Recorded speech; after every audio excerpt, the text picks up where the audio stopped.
Oh man, rest in peace, PogChamp. The woke mob got to him. I mean, he kind of got to himself. Like, as soon as he started getting canceled, instead of, like, not caring, he gave it too much attention. Yeah, that's usually what happens. They give it too much attention. Because if you text somebody, it's either funny, but it's like, yeah, you text is offensive. He is definitely offensive. Mm. You're only rude when you get caught. It's true. And with that, welcome back. Welcome back. Welcome back. Welcome back, everyone, to StevieMillPlays. We are back again with episode 9 of our return to Argela. This one is going to be a bit of a special episode. We'll call it a special episode. Very normally, our adventurers find themselves caught up in a certain place they have to go, a certain thing they have to do. It's been very much marching along for quite a while. But the crew is they're on a ship now. They're cast out into the sea, the Cordial Sea, as it is, which they're going to be there for quite a while it's circumnavigating the continent. So in this episode, we are going to see what life is like on this ship for a whole day. And so I imagine there's going to be some fishing, right? Maybe some swimming, and possibly some tomfoolery aboard this craft. A couple things first. I am Stevie Mill. This is StevieMillPlays. We play a Dungeons and Dragons-esque TTRPG here. That's really unconventional in the highest sense, but it is a unique system. It is something that I made myself from the bottom up. And so as we play, if you watch D&D or if you know how that works, it may not look exactly the same or really kind of sound the same. But you know what? All roads lead you to Rome. And I just say that it's all killer, no filler. So we're So let's do another round of introductions. You can see the characters on the screen as far as their levels and their species and classes. But we'll go ahead and do a quick bit of introduction before we talk about that big thing that's on the screen there. I know you can see it. I am Irving. I play a blind avian monk. Just really looking for some self-improvement, trying to maybe see if I can get better at something that I already do or acquire something that I can't do. I'm Drum, the Namekian Dark Mage. I've said it before and I'll say it again. I just want to go fishing. Oh, and today is the day. Today's the day where the clouds open up and prayers are answered. That's right. I'm Sprinkles, the Khajiit Rogue. I want to go fishing too, but I'm here for the mill. For the money, in it for the paycheck. I'm playing Slippy, the Bardic Slime. I'm trying to figure out how long a ship on fire can survive on top of water. Don't let them know that. Well, if that is your intent, then we'll find out this time. No. Please. So it's not my boat. I can't let you know. It's cool. It's not my boat.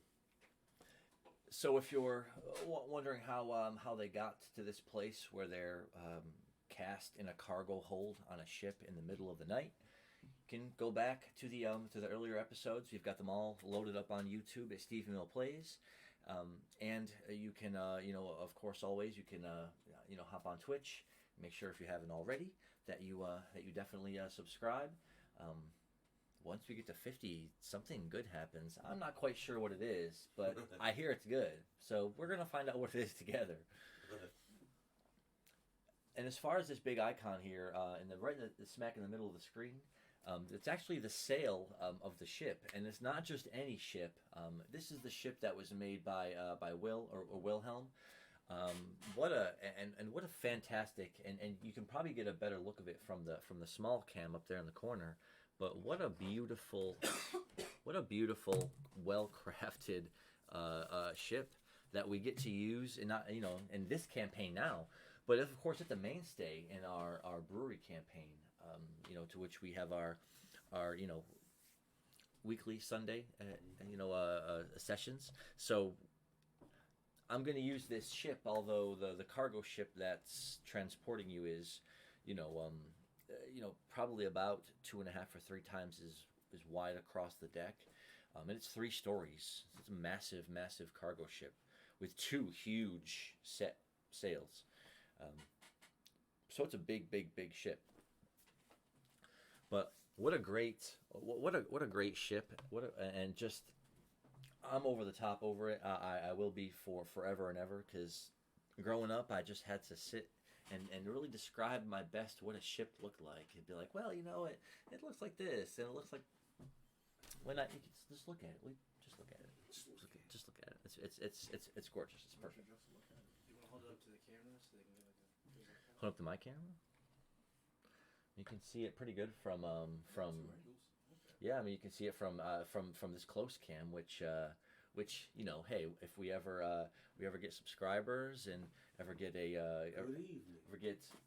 oh, hey, good evening, welcome back. Welcome back. Before we get started, we're just sort of shooting the breeze a little bit about this amazing ship that was made by Will, and what a great ship. If you can't really see it from let me put it up in something like this. Inside of the ship. Side of this thing, fully detailed. You can lift up the. We'll see when we get there, but you can of course lift it up, and it's got all kinds of compartments inside. It's really, really incredible.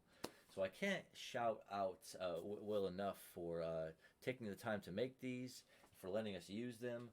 So thank you so much, because they're incredible.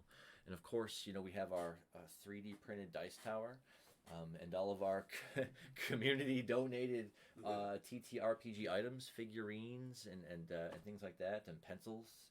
So I got to thank everyone in the community for putting all of this together, because I certainly couldn't have done it by myself. And how can we have a great game without great players? So we're going into episode 9, and I just want to take a moment to thank these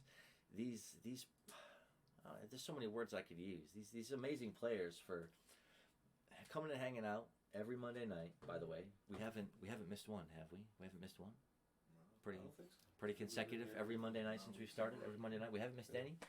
And I really just gotta give a shout out to these intrepid warriors for coming together under a common banner, and absolute legends. Shout out Zupindus LLC. Zupendus LLC. Coming to a shenanigan near you. That's right. Coming to a tavern near you.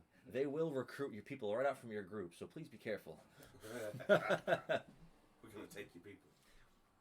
Yes, the ship is amazing. And we have all these amazing figurines now too, and all these other great, off camera, all this other amazing stuff we've got.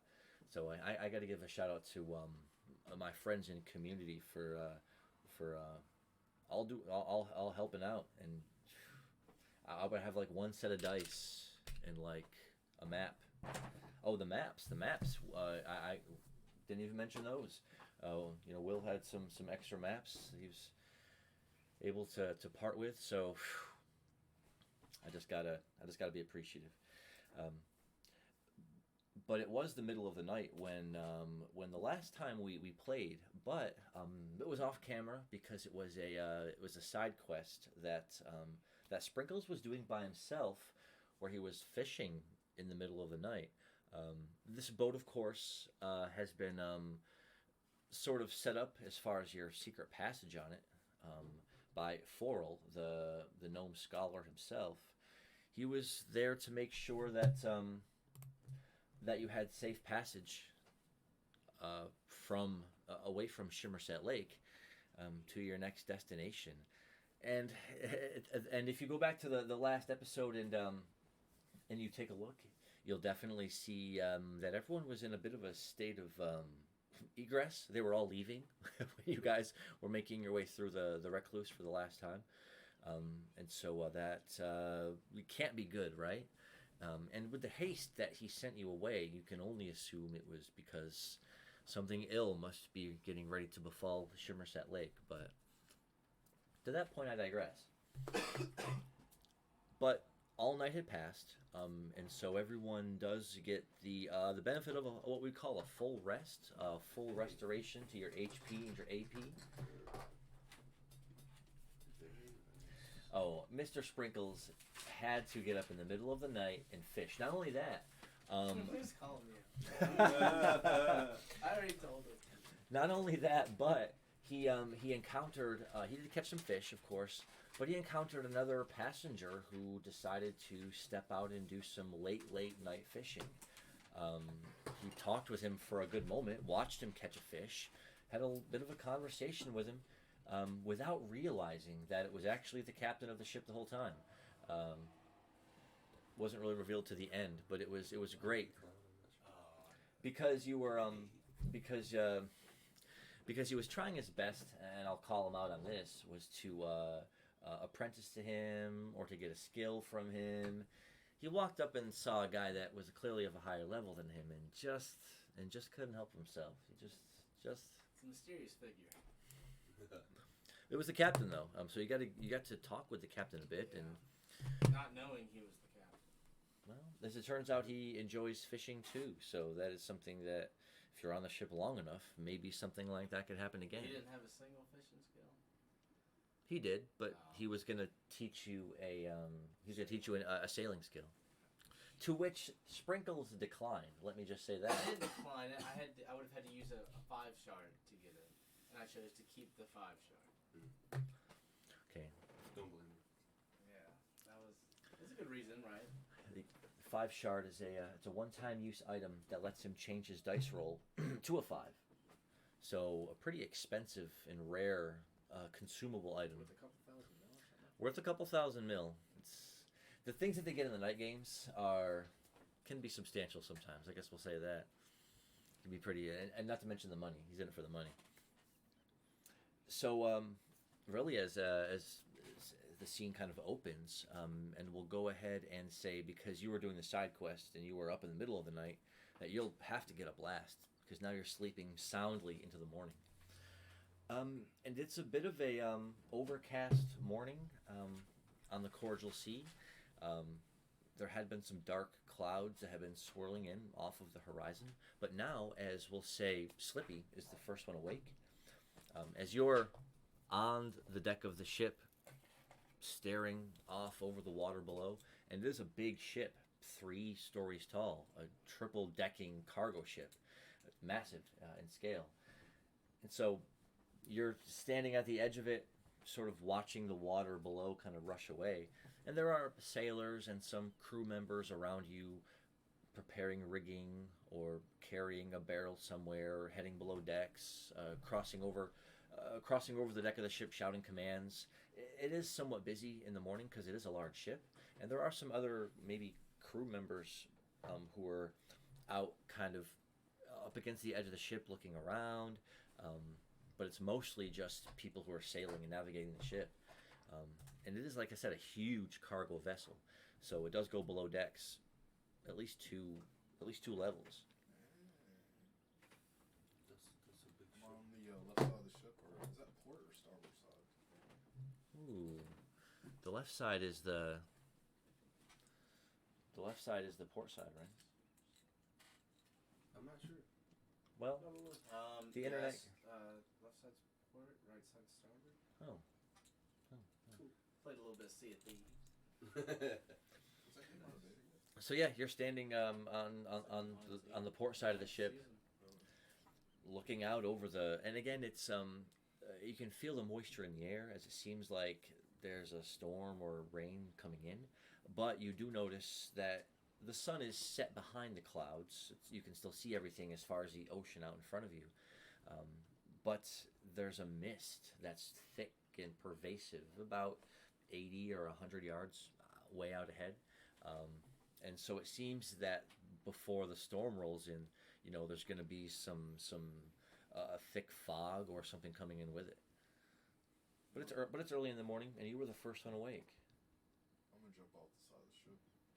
So as soon as you come up over to the edge of the ship, Use a predate dog. so as soon as you roll as a 1d8, 1d8. clambering up to the rail of the ship, it's gonna hop over the edge.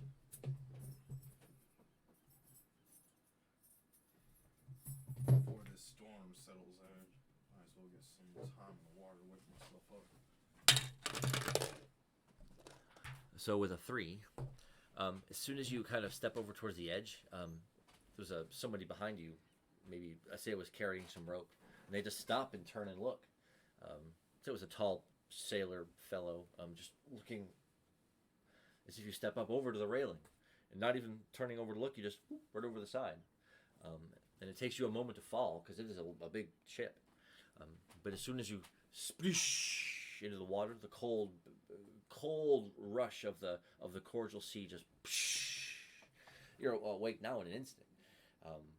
But before you know it, you're sort of there, just sinking for a moment, 2, 3, 4 feet under the crisp, cold sea, with now the huge, and you can see the underbelly of the vessel now, huge, starting to sweep, past you as it's continuing on. So now we'll come to put you in the water here. So now we'll come to Irving.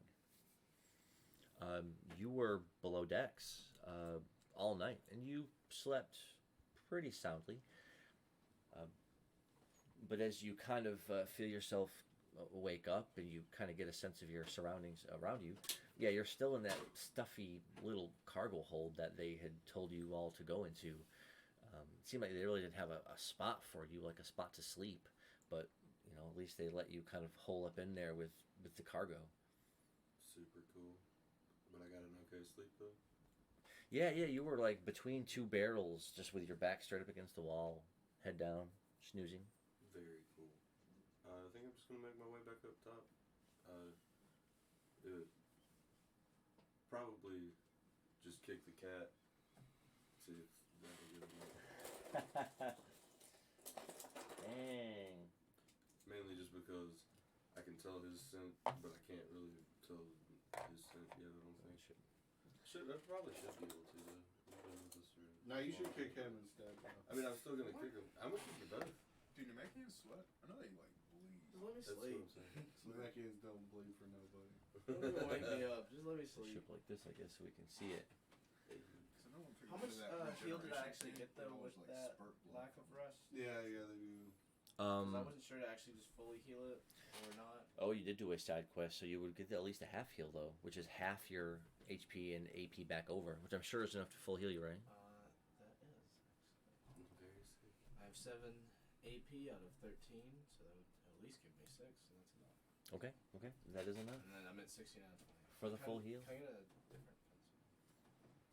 Oh, this pencil is expired. Oh, it didn't have an eraser. I'm so sorry. This one doesn't. Community help. Gotta be it. It starts tearing the paper. Yeah, it really does too. If you're erasing a lot. I mean, you can give me one that has. I'll use 2 ones. Like one that has an eraser and doesn't write. You're taking it together. Hey. So roll d6. Okay. This looks. That is a 5.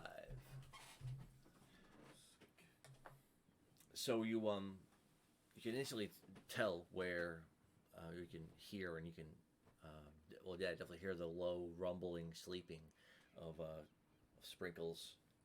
We'll say he's up on top of a couple of crates, just stretched out on his, just with his head buried underneath his arms like this, snoozing loudly, right? So you're able to hear it right away. So, and again, the cargo hold here is only, there's only about 6 feet square in the center of it, with cargo mounted all around the walls. So as you walk right across it, you nudge him once. He lets out a and keeps sleeping. He keeps sleeping? Yeah, roll another d6. 5? This man is out. Well, That's a 2. on a 2, Irving is like poking Sprinkles while he's sleeping there on the crates. Let me sleep. And Sprinkles is not only he's not waking up, and he's gonna roll over a little bit and do one of these like. Can I try just like an air snap? And just like near him. She wants to use one of his moves on him called Air Snap. I'm not gonna stop you if that's. Just the snap one, so it's like light damage. no, dude, I don't want He's to. using Air Snap.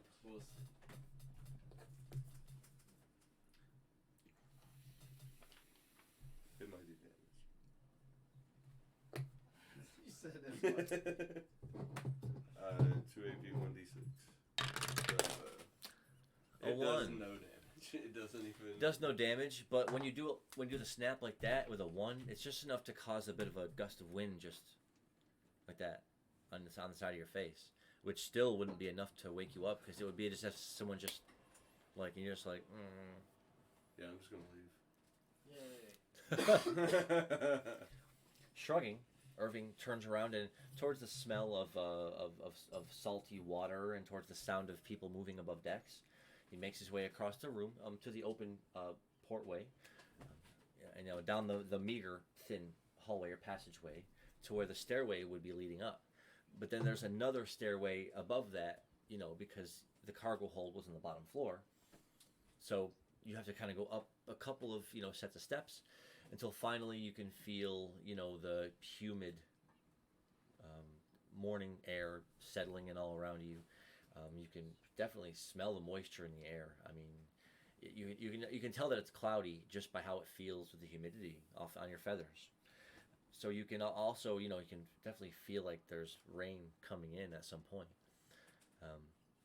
So we're going to put you up at the top of the deck, we'll say, in the back. Very cool.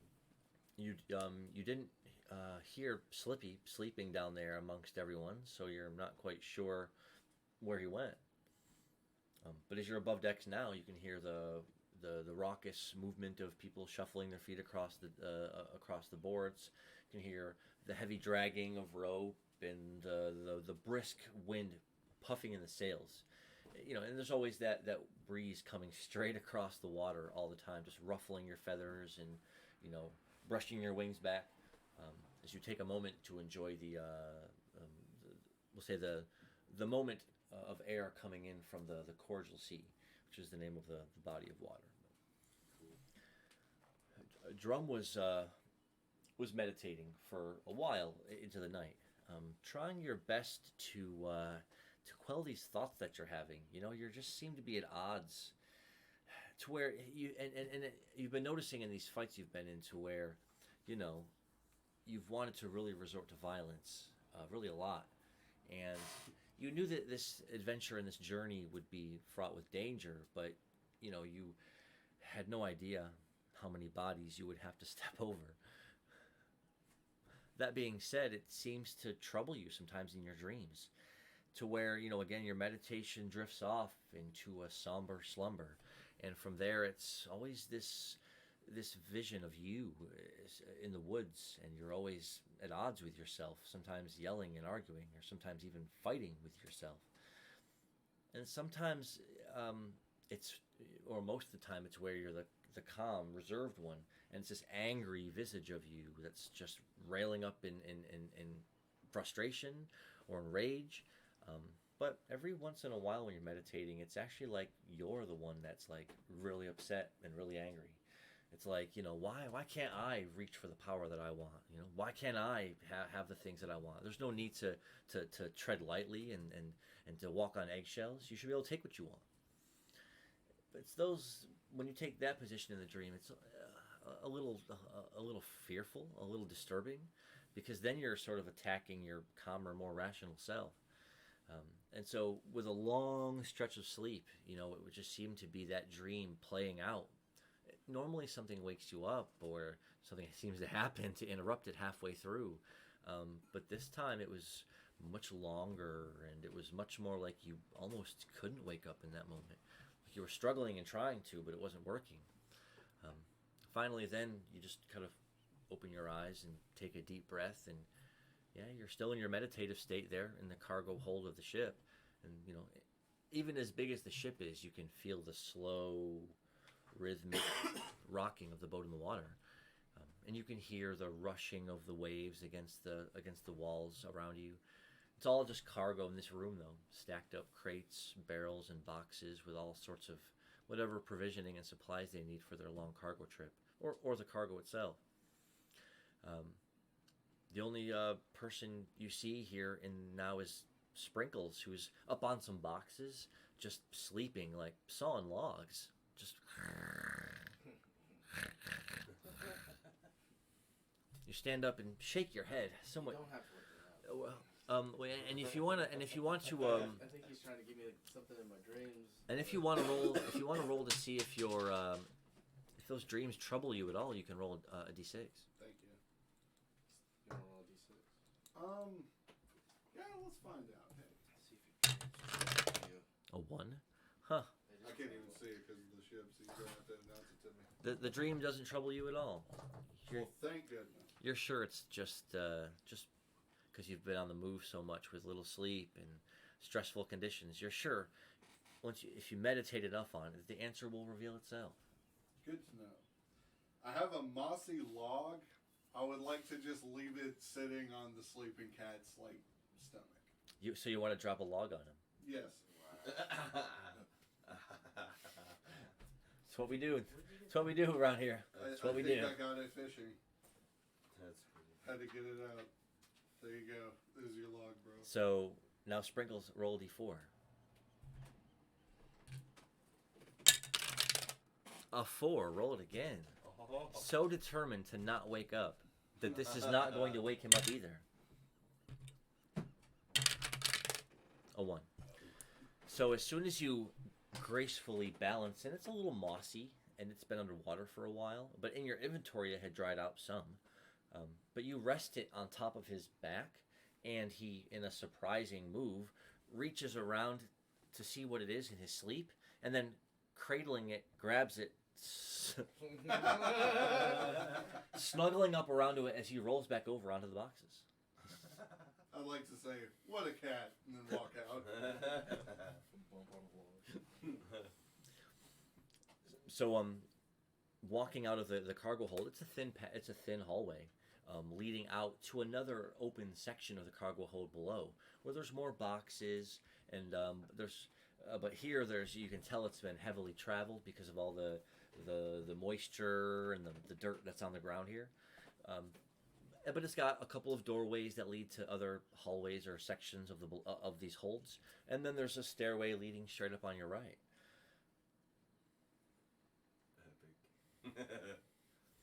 Yeah, I want to go Epic up dreams. top. So walking up, and it's gonna have to, because you're able to see as you go from the below decks, the third story, or up to the second hold, which is right below decks.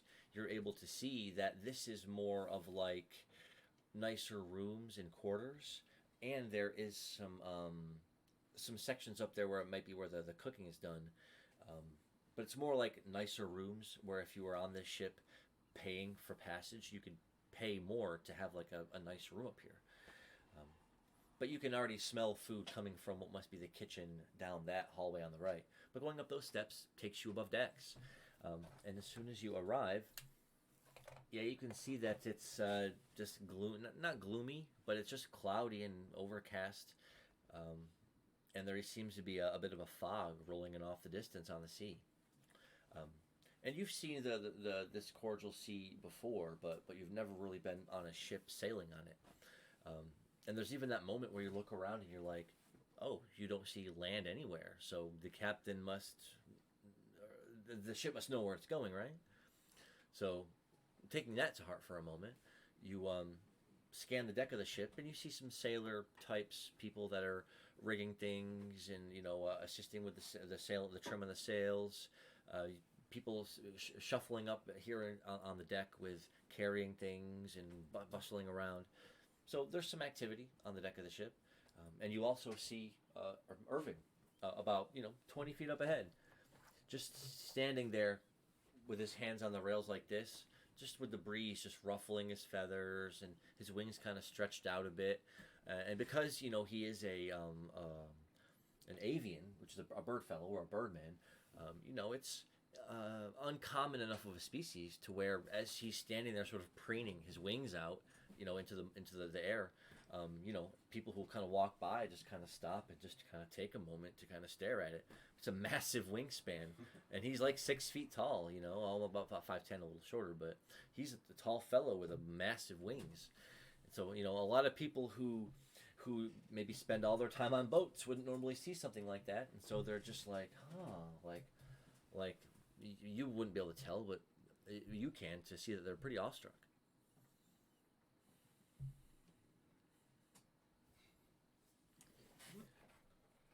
Walking up next to him and putting your hands on the rails, roll a d6. A 5. You mutter under your breath and you say, I keep having dreams that I'm killing myself. Do it. You need to maybe drink less. I don't know. He's spilling it. He can't drink less. You need anything? Let me know. From What's up, Duck? Birdman. I'll just keep being Duck. Well, he's not asking for your feathers. That's true. Yeah, I could be worse. I just Go call ahead and you start Duck. collecting. Did you try to wake him up too? I left him a present. Left a log on him. I'm gonna go for a fist bump and say, let's go fishing. Hell yeah. I fist bumped the duck. Yeah, because I can't. It won't work. So you're just... You always waiting. Yeah, Just waiting. Yeah, he has to do the setup. It's like- I do the Oh, He always has to say something. Like, you wanna?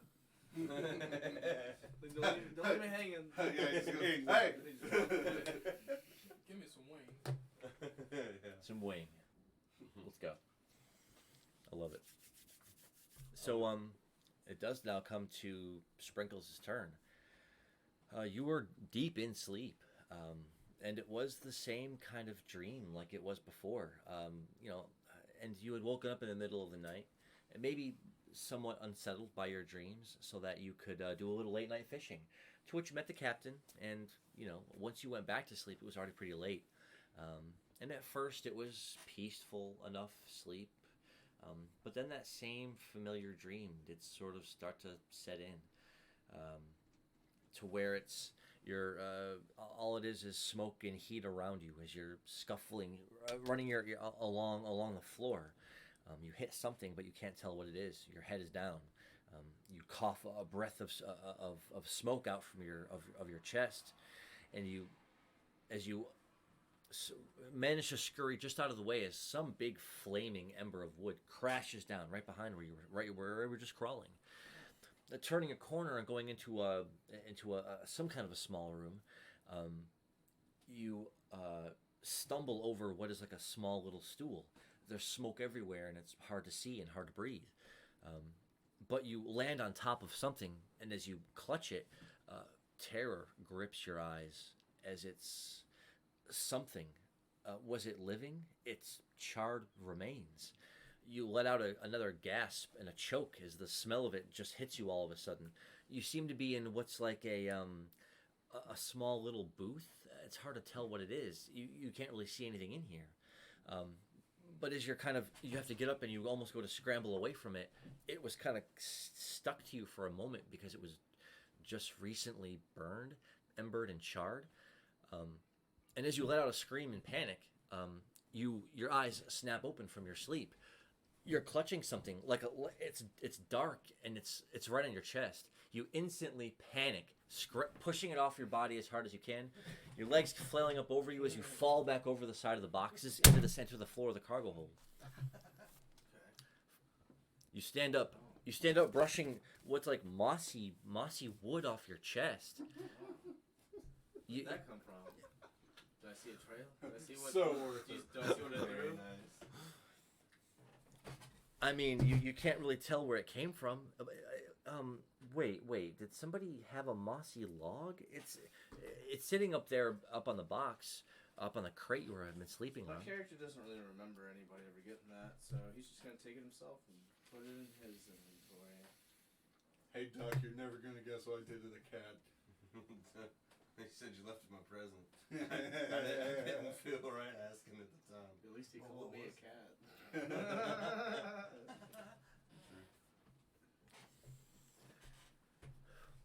So now that you're awake, you can. Take the mossy log. You have the mossy log I'm gonna put in next your. to my other logs. Wow. Okay. Try to make some arrows out of it. Though it was incredibly. Shoot the Namekian with it. Though it was incredibly frightening when you woke up and saw it. Now I guess you're just. It's yours now. You've reclaimed it. You betcha. Very I already wrote it down. What a heartwarming story. Well, I know about what time of day it is. Waking up by myself. No, you're below decks. There's a little bit of a window, but it's mostly dirty and yellowed over with grime, and it's surely like Still day. underwater. Like it's dark behind it. So. Well. Is there anything in this room I can loot? Huh. Is there anything in the room that he can loot? What a question. That's what I was trying to get you up earlier, but I just gave up. You already know. Yeah, I was like, at least find me something. Like, Don't you worry. Yeah, there's two different types of fishing. So yeah, there's definitely it was a cargo hold, and so this room must have some of the cargo that they had been paid to transport. It's a lot of boxes, crates, and barrels. Is there anything written on any of the boxes, or is there any information to know what they are, document them? Yes, the ones you were even sleeping on, where some had some kind of insignias scribbled on them in a language that you unfortunately couldn't read. Can I use my predate text skill that I have that I can use 5 times a day? Sure. Decipher text and more. That's kind of neat right there. 1d8. Somebody said they would like to pray to Stevie Mill to give a bonus to the next roll a player makes. Okay. Oh, let's go! I can do that. I'll make that prayer roll. Let's go. Who is that? A 14. It's What Dylan. player name? Oh, Dylan? Nice. Dude. I had a 14, not quite the 20, but any extra opportunity you can get. That's right. And we appreciate you jumping in What the a good chat. play. Hits the 8. Oh! Hits the 8. What a good omen. Let's go. What a good omen on that 8. Why don't you roll it again? Putting it in the atmosphere. So on an 8, you can definitely tell that it's some form of Elvish And then I still can't read it. that you still can't read. Wow. Though Is that all that? It says that it can decipher text and it can do a little bit more. oh well, you can compare it to what you remember from the ancient text on the back of the scroll that Floral showed you. It doesn't match any of that text. Oh, okay. I see. They have more function. It was just hard to write all that out. Hey, I got you. Well, it's the first time I got to use that skill. Is it easily openable, or would it take effort? No, it's easily openable. Okay, can I just peek in? This one, as you open it up, has saddles in it. Like for horses? Yes, horse saddles. There's like 3 or 4. Nice. There's like 3 or 4 in this crate, and they're all pushed in and stacked on top of each other crudely.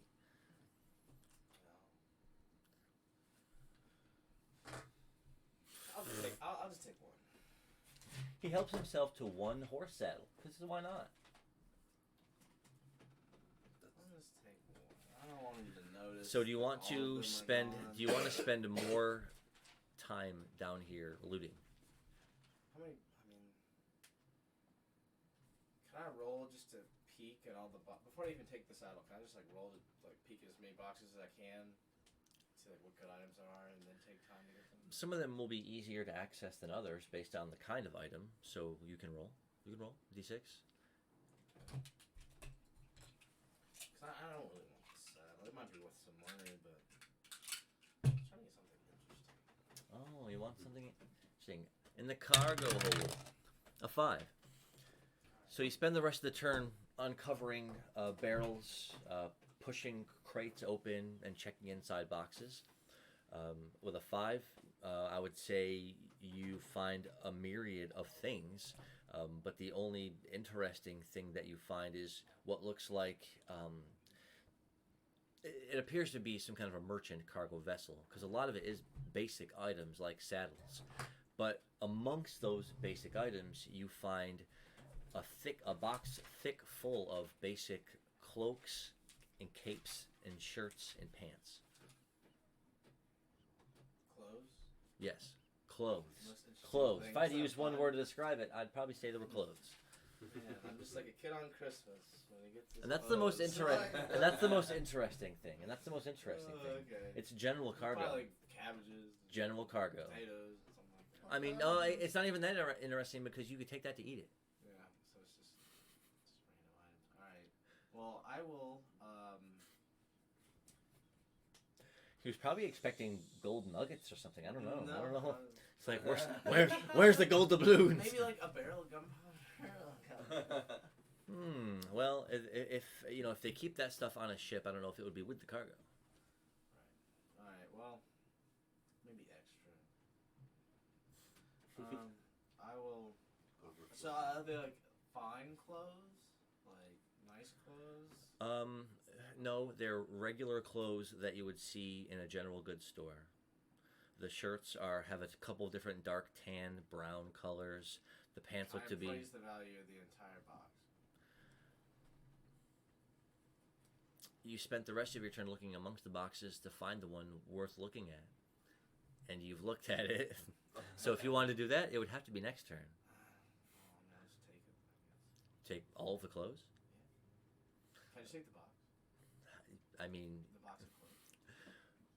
That might be. once the box is empty, I guess you can put the box in your inventory if you want to. So can I have a bunch of clothes and then an empty box? Why you wouldn't want to put them back together that way in your inventory? I wouldn't want to put them back together that way. In my inventory. Okay, so you can just have. I wanna keep them separate. So you can just have a large pile of clothes and a large empty box. I want the large empty box. Are you gonna leave the clothes? No, I'm gonna keep Oh. the clothes. You're like, especially Well, I have tipping a the whole box line. over and being like, bro, what a box! I know what I can use this Man. for. Man. So it's a large box, right? Just like a cat. A large.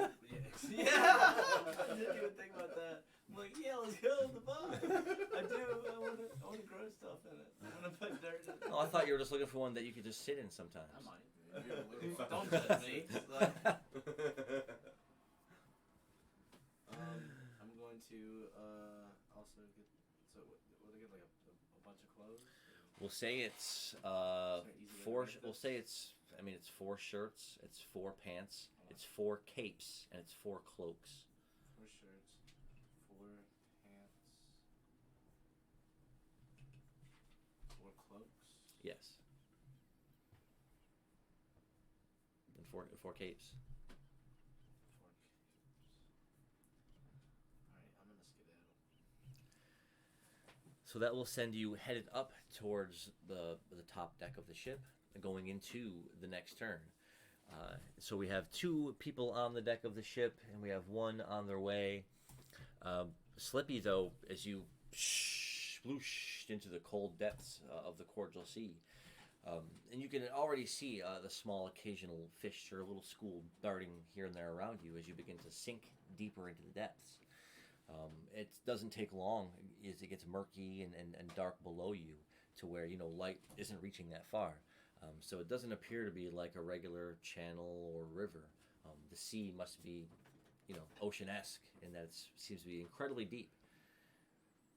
I'll swim to the bottom side of the ship and then use predate high to surprise any fish that come within eating range. So use predate. Oh, so I got the predate high from underwater. So as you turn, you do see the final tail end of the ship sort of getting away from you as it's continuing on.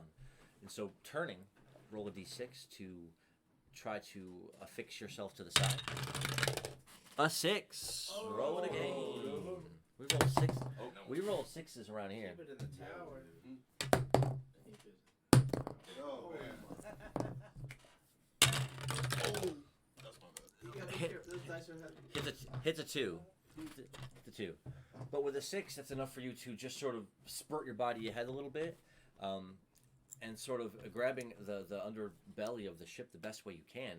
It is, you're underwater, and so it's, and you have very little light, sort of 4 to 5 feet below you, so it's a little dusky. But grabbing up underneath the bottom of the ship, you can instantly feel the tug of its motion as it propels you forward along with it. You have, a good amount of breath left for the turn, and so you can continue down here for at least this turn and maybe one turn past. I'll roll for my predate high. Predate high. Ooh, a 1. So that predate hide is not going to, it's not going to really conceal you against anything, though because of how quickly the ship is going and how you're sort of clung to it, trying to look around under the water, you can already see that, you can see fish darting here and there, and so it won't be too long, you would think, before one would get close enough. Well, let me go ahead and roll.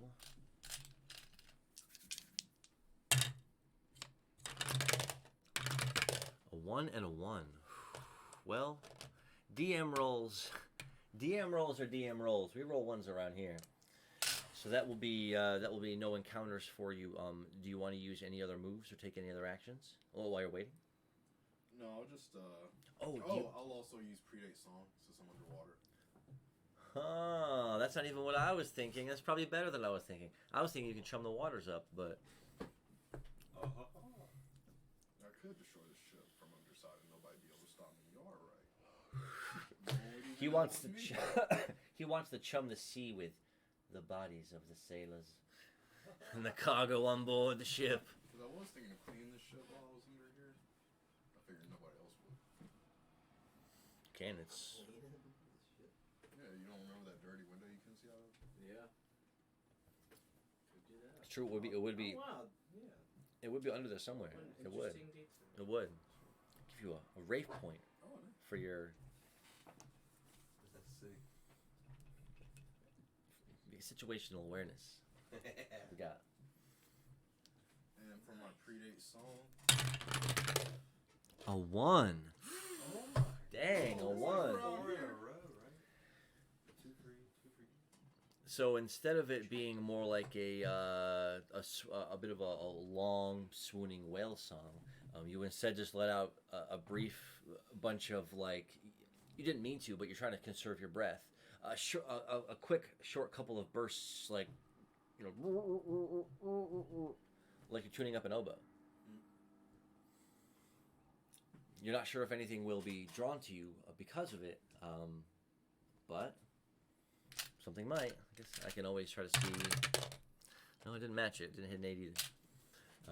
So as you're trying to play the whale song, you do notice that, again, the fish are closing in a little more around the wake of the ship as it's kind of continuing on its voyage. So they're probably getting more acclimated now that you're kind of stuck up against the back of the ship, and some of them may not be either not noticing you or because they're unintellectual fish. After a couple of seconds of you not moving, they're like, oh, everything's fine. So again, it may take a little longer for the fish to all get acclimated, for one to get close enough for you to maybe do an ambush on. So you'll have to wait just a little while longer. And so now as it comes to Irving and Drum on the deck of the ship, to which they don't even really know the name of the ship. Did I mention the name of the ship when you boarded it? You probably did. So my note taker? I don't even know if I did. That's the thing. I don't think you I did. just remember you telling us it's a cargo ship. We can go back and watch. I don't really know. Good morning and welcome back. If you're if you're across the ocean, as it were, it might be morning for you as it's settling in here at night.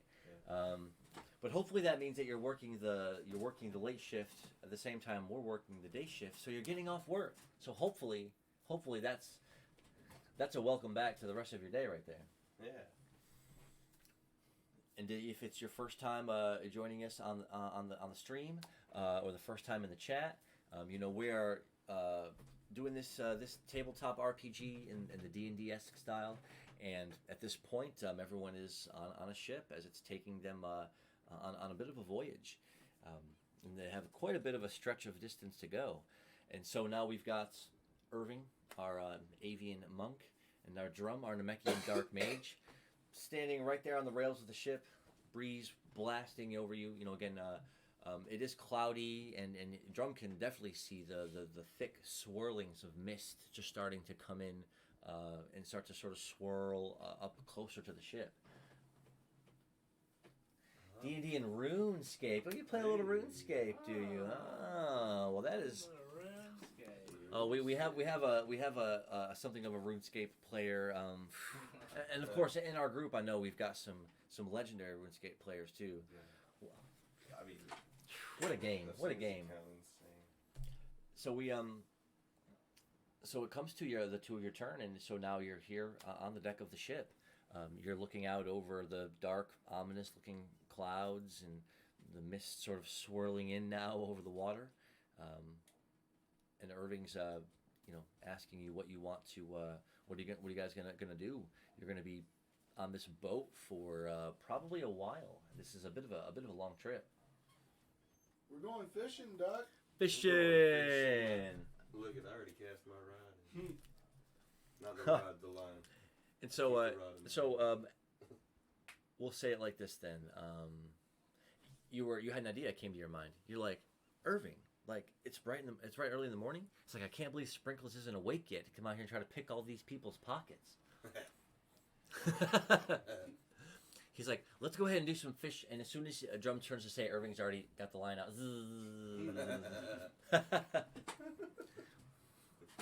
like, yeah, that's right. And so go ahead. If you want to go fishing first, what sort of a fishing rod do you have to use? Just a basic one, I think, actually, right now. Yeah, I just have one fishing pole. Right, and had you fished with this one before? I think we fished on the sea. Was it at the outpost?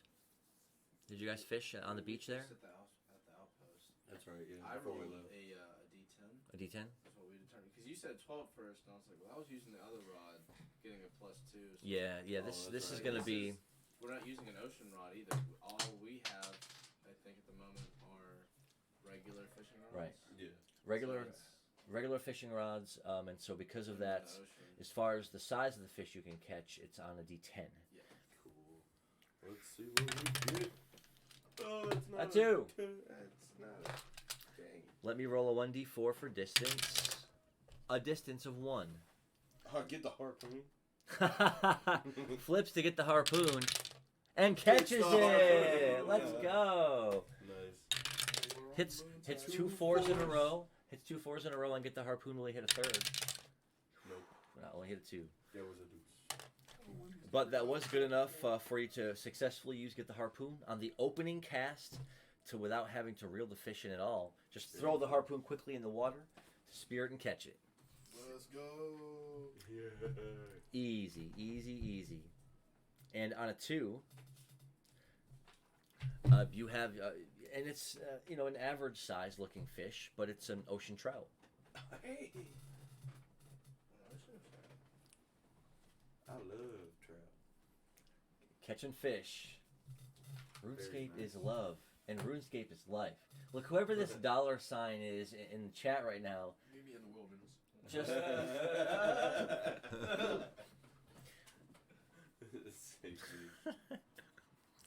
it's $6969.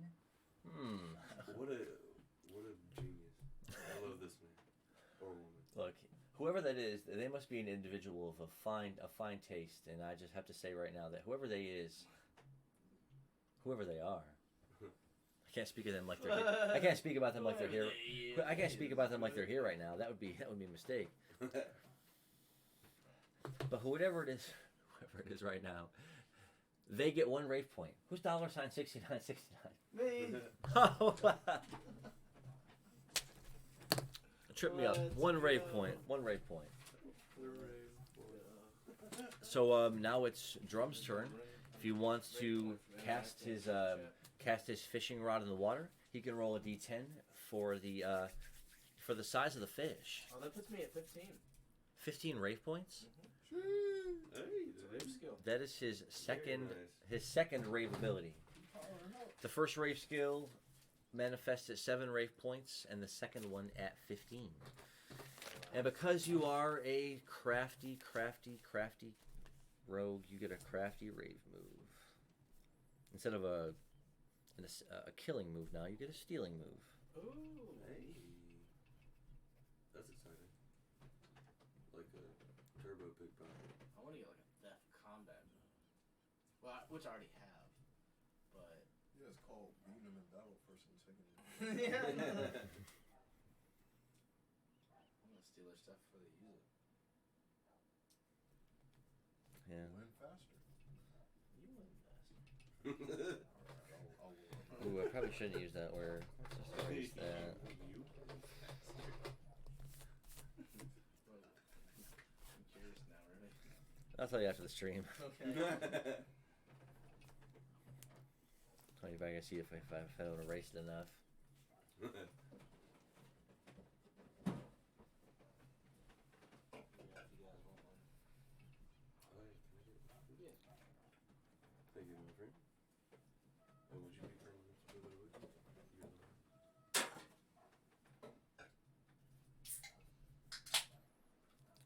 Okay, it's gonna cost more than that. What? Yeah, you know. I have a skill that lets me lower the AP cost of Oh, wouldn't that be? Wouldn't that be? Oh, hold on, one more thing. Before, but not this time. The AP cost, the dice roll. Yeah, I got you. Raving reclaim. Ooh. After attack. So after using attack. So yeah, you link it to any attack that you do after you do the attack. The attack has to land to be successful. I'll say that. Okay, so I land a successful attack and then I use Raving Reclaim in addition. Yes. Like what if I don't have is that limited to time or can I use that after every attack? It's after every attack where you can pay for the move. I mean, so it's like if there's a situation where it's like there's not a lot of time, I only get one action. I could use an attack, and if that's successful, I can still do this. Yes. Okay, nice. Yes. Awesome. That's what I was wondering. Is it like stacking on it, or is it like just automatically go there? Well, the attack has to land, and then if there's time, yeah, you can go ahead and let it rip. Let it rip. Sick. That's a rave skill if I've ever seen it. Let's go. And so as far as what it does when it hits your opponent, well, it is a thief move, so we'll see. I steal their soul. Wow. Wow. He doesn't want loot anymore. He just wants souls. That was the first system we played had a soul system. Whoa. And so every time you gained a soul by taking it, you could hold up to like 10 at one time, and you could then dump those into like an item. It's a good question. Armor. Once this campaign will go on for a while, but then it'll come to a point where you guys beat it, right? And if you ever wanted to do another one past that, we could decide if you wanted to use a system like that, or play this, or play D&D, or Like 5th edition? yeah. I wouldn't mind you Yeah, that would be DMing a 5th edition one time just to see. I love the homebrews, but like, I don't know, I can kind of like rules lawyer you then, can't I? Oh really? Are you I'm sure? gonna be like, actually, according to I could like do my research and like try to out He's rules. gonna be over here with all the books. Rules, lawyer, Levi. Page 34 of the player's handbook, it says. Oh, he's prone. He can't get up for the rest of the turn. He's I'm prone. gonna get a skill called actually. Actually, see a picture of you just pointing to the page like. Anytime you break a rule, God Levi shows up and says you can't break that rule. Right. And no matter what you do, he just keeps saying. And I think in the D&D world they call that. I'm gonna say it. In the D&D world they call that like doing it raw. Raw means rules as written. No interpretation. No room for interpretation. No, that's just what it is. That's what the D&D community calls it. I'm only regurgitating what they say it as. I don't. And I get that, and I like that, honestly. It's like, because otherwise, then it's up for everyone's interpretation, and you're just playing different games all the time. So it's like, if if that's the way it's meant to be played, you should play it that way. And then if you want to do your homebrews, do your homebrew. And that's why everyone usually agrees to a rule set before they start. Yeah. That's right. That's right. That's why session zeros are important, y'all. Let that be known. Session zero, you gotta set the expectations as far as what's okay and what's not okay and that sort of stuff. Doesn't it You know. take a lot longer to make characters and put it in? Oh yeah, session zero would be just 4 hours of you guys just making your characters. Wow. How does it take? I did it one time. He says, "How does it take that long?" Where's all my D&D players in the chat who've made a D&D character? I did. Takes a little while, doesn't I made it? it on Takes a little bit of time, I made it doesn't on it? Pathfinder. It can literally take like months, depending on Takes a how long far time. you want to go into the character. Yeah, Pathfinder's like Streamline 3.0, Yeah. aka 3.5. Also known as. Oh, but it's Drum's turn now. If you want to go ahead and cast your line out into the water, Yeah. catch a little fish if you wish. And I need some Fish in the seas clarification. if you please. I need a little refresher. I got the fishing skill heave. It says the first 6 + 1. Oh yeah, that's the first time you get a 6 against a fish, you draw it in by an extra 1 point. All right, cool.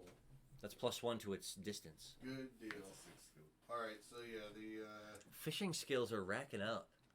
D10. Yes, a D10 for the fish's size. Hits a 9. Let's go. Hits the 9. That's beautiful. So now I get to roll a 9 or 10. I get to roll a D8 for distance. I get to roll a D8. Let's go. I hit a 4 for fish's distance. The extra harpoon shot. Well, he upgraded his. He got the throw the harpoon. So fish size is 9. Fish distance is 4. Is there anything other than throw the harpoon? I think Sign him up. You can probably not even see him on that camera. It's the first thing we're going to upgrade once we get some monetary flow here on StevieMillPlays. Going to upgrade that camera right there. He's working out with his That's Let's get that one. I'm trying to point at it. You there. We're upgrading you. So let's go ahead and roll them. I hit a 2. Hits the 6 off the top. So not only does it get drawn in by 1, it gets drawn in by an extra 1. So it goes from 4 to 2. Roll again. Cool. Heave. Heave. It's a 1. All right, fish distance 2. I hit a 4. Hits a 3. It goes back up to 3. Hits a 2 and he hits a 4, so it goes back down to goes back down to 2. I hit a 5 and he hits a 5 to tie. Let's go. And a 2 and another roll. Ripping 5s. 5s keep you alive. The fish comes down to 1. This is rolling for the catch. I'm gonna go for the catch. Ooh, missed the catch. It goes back up to a 2. Hits a 3. Ties it with a 3. Ooh, I hit a 6. It goes up to 3. I get to roll it again. 3. I shouldn't have been prideful. I hit a 2. And a 4. Comes back down to 2. Alright, you got this. A 6. Ties the 6. Ties the 6. Woo wee. Let me roll my bonus. No bonus? I roll my bonus. No bonus. Alright. For the tie break, a 1 and a 2. You win with a 2 Nice. to bring its distance down to 1. You hear Drum yelling as he's tugging on the fishing line fervently. Someone get the damn harpoon. Go for it. Oh, he got nervous. He dropped it. A 3. I slung it across the Don't step deck. on it. It's right. You man. What did I get? A 3. And a 4. Nice. Roll again. Roll your 4 again. He could use it twice anyway. Is that this character? Oh, That's yeah, the that's other right. character. He has the twice. That's the only fishing skill any of us have, I believe, is get the harpoon. I have it and he has it. Yeah. He's upgraded it once. He rolled triple 4s. In this campaign? I thought so. I know I've got it in the other campaign. I don't think he has it in this one. Me and you, I just talked about it, didn't we? Ooh. I thought he rolled triple 4s in this one. I may have and just not written it down. But I thought he did last time. Well, Because you were, I thought you could Yeah, use it 'cause I twice a remember day. someone else using Yeah, he got it twice a day. He rolled triple 4s. In here. On Like, this. While we were streaming, I thought. Well, you can definitely have it, and It wasn't twice. and- It was like you could do, like He could do it 2 times. yeah, he could do. Oh it. yeah, I that's what we're will. talking I about. will tip it. You can Super do sick. twice. we'll go back and review the footage. We will. Yeah. We've I'm very certain. look, and if Levi's he's saying not he's thinking very about it. certain, if the rules lawyer is saying he's certain, No, because it's Dumbass. it's something like you could only attempt it once, but he can attempt it twice. Mm-hmm. Because you did hit And it triple was fours all of while us, doing it. and so it Then- must have It been. had to be here. did you? Yeah. But then did you have that skill in the other campaign? I I don't. don't think he did. I don't remember. Yeah, I just remember we all him had get the harpoon, using- or some of us did. Oh, I don't I have like the one harpoon. harpoon missed Interesting. and In the other you campaign. throw it again and use it. I don't. You may have upgraded. So many characters to keep you, track you did of. roll a lot of triple fours. One of the Sundays ago. Yeah, it was. Let's see. Yeah, get the harpoon 2d4. Yeah, for that, I think you did that one Sunday, but I swear you did it here too. I don't know if I remember that, but we'll go back. We'll go back and review the footage. We'll find out eventually. Yeah, because didn't we Oh. use it on the way to Shimmer set? That's what I was thinking. I was thinking we were on the lake. But you did get a successful catch. So you catch on a 9. We'll say you catch a mist jewelfish. Cool. Fancy. Sounds pretty. Don't Yeah. lose it. Don't let no one steal it from you now. Don't lose it. Punch you in the face and take your stuff. I think it's. I think it's still. You got it. Remy won't let me. I did. Actually, you're the only person I've ever attempted to pickpocket. That's true. This was the first day though. I was like, fuck it. Nice. So then you can already hear him come above deck. Sprinkles finally makes his way up the steps. And again, you can definitely tell, but the moisture in the air, that it's going to rain today. It's, white, dark white, light gray clouds out almost as far as you can see over the horizon. There's something unique about Sprinkles. He's a cat that likes water. It's like a panther. You can definitely be a cat that what cat wouldn't like water? Water's great. Some cats don't like water. It's because I think they don't like getting sprayed. they just don't understand it. They just don't I mean, understand. they definitely. Water's great. I don't like getting sprayed with wine. Like, I mean, yeah, it's a fair feeling. No, no, Hmm. no, no. like they don't even like to get in water. Sometimes. So that puts you above decks. They get very upset. That's a lot of videos of that. Then the whole area You is seen that This one big, where the beautiful cats wash ship. off the dock and it's like, Again, Will, what a legend. Appreciate you letting us use these amazing props. The so you just watched Drum as you walked above the steps, and you're on the top deck of the ship now, looking out over the water. Mist rolling in. You can just see the shuffling of people working around you, busily doing this and that, keeping the ship going. Up behind you is a top section of deck, to where it looks like there's people back there too, navigating perhaps. Must be where the anchor gets set from. And in the front of the ship, way out, you can almost not even see it because of how big the ship is and the sail that's right in the way. Must be the front deck of the ship where the captain must be sailing. I know that guy. But right in front of you, Drum just reeled in a fish. You don't know if you've ever seen that one before. It's got bright purple and like bright red stripes on it. Okay. Nice. Yeah, this is a pretty good time for fishing. It's getting ready to rain. So this is how it's done. I'm a cast my rod. Casting out the rod. D10. Hits a 9 as well. Hits the 9. Beautiful. I will roll the D8. I'll roll the D8 for distance. What? Distance is 3. Nice. Right. Now let's go ahead and try. Why don't you try to catch this fish? A 5 on a 1. That's 2 away, so it goes down to 2 and then down to 1. This is. Get the harpoon. I have it. Can I use it as well? Yes. Yes. You can get the harpoon. Shit. Let me go first. I want to see if I can get the skill. Hits the 4. Let's go. He's looking for the skill, folks. He's hunting for the skill right now. Hits a 1. Alright, you go. Well, I already got it. No, it's alright. Yeah. Yeah, I don't have to. you already rolled before. I don't need to do my harpoon. That's why I went first. So I could try.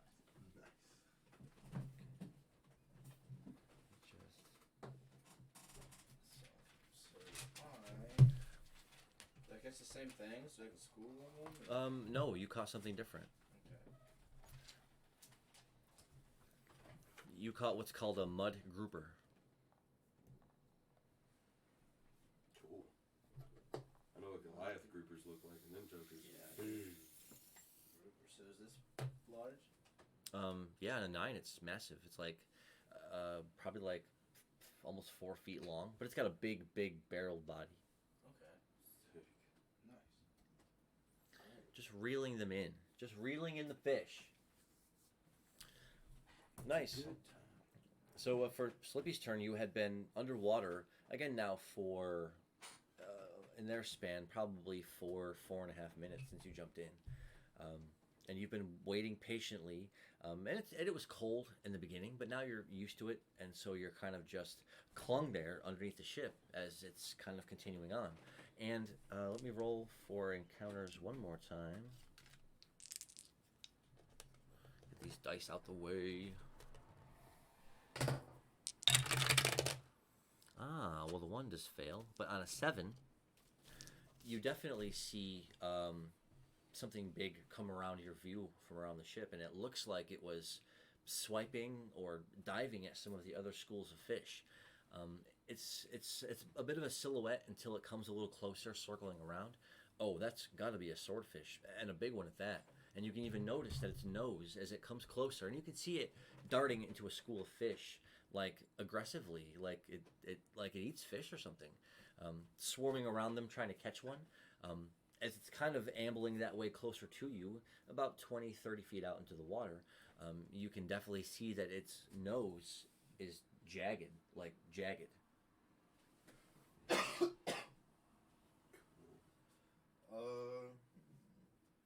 gonna attempt to predate dart at it.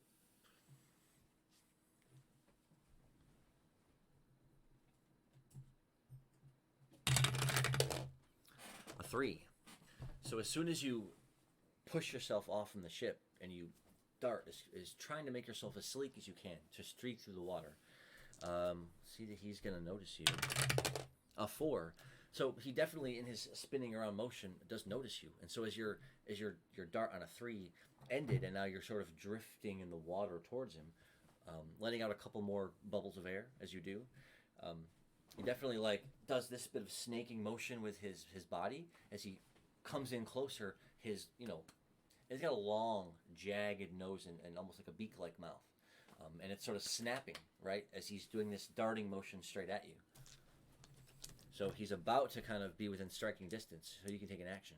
Alright. I'm gonna use mold to make myself look like the swordfish.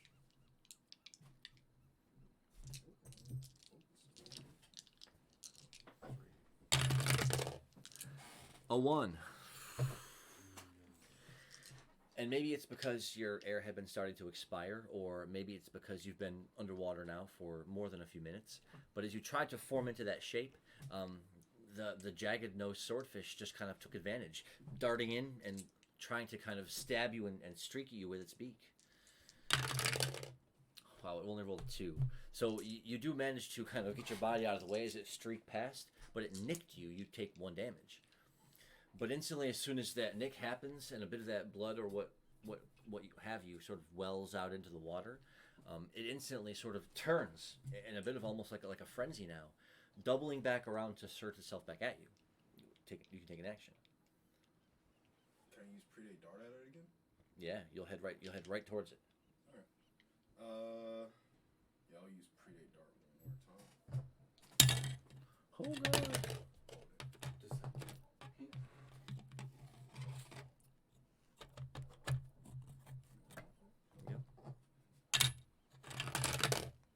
A 3. So as you again push your body up and forward towards him with all the strength that you can muster, we get a 5. He does this quick motion like this, comes down for a moment, and then he was surging up. He kind of catches you at the end of your dart, square up in your midsection. Your armor does catch some of it, but as his nose glances down, and he kind of flips your body up and away, kind of back over his body, floating in the water. A deep part of it gouges you. You take 4 damage. As your body now spinning slowly in the water is coming around, it's upside down for a moment, but you can see, it again about 12 feet out now, swishing around in the blood that you had left in the water, like swishing around in it, like it's enjoying it. It's hard to tell, but it's readying itself to kind of come at you again. But you're at a distance of about 8 to 10 feet. Okay. I'll use Predate Dart to go straight up to attempt to get air.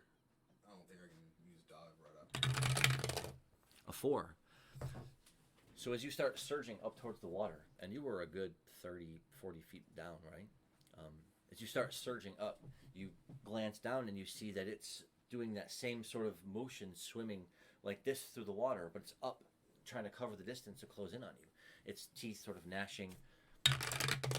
Ooh, with a 1, you will definitely get to the surface of the water first.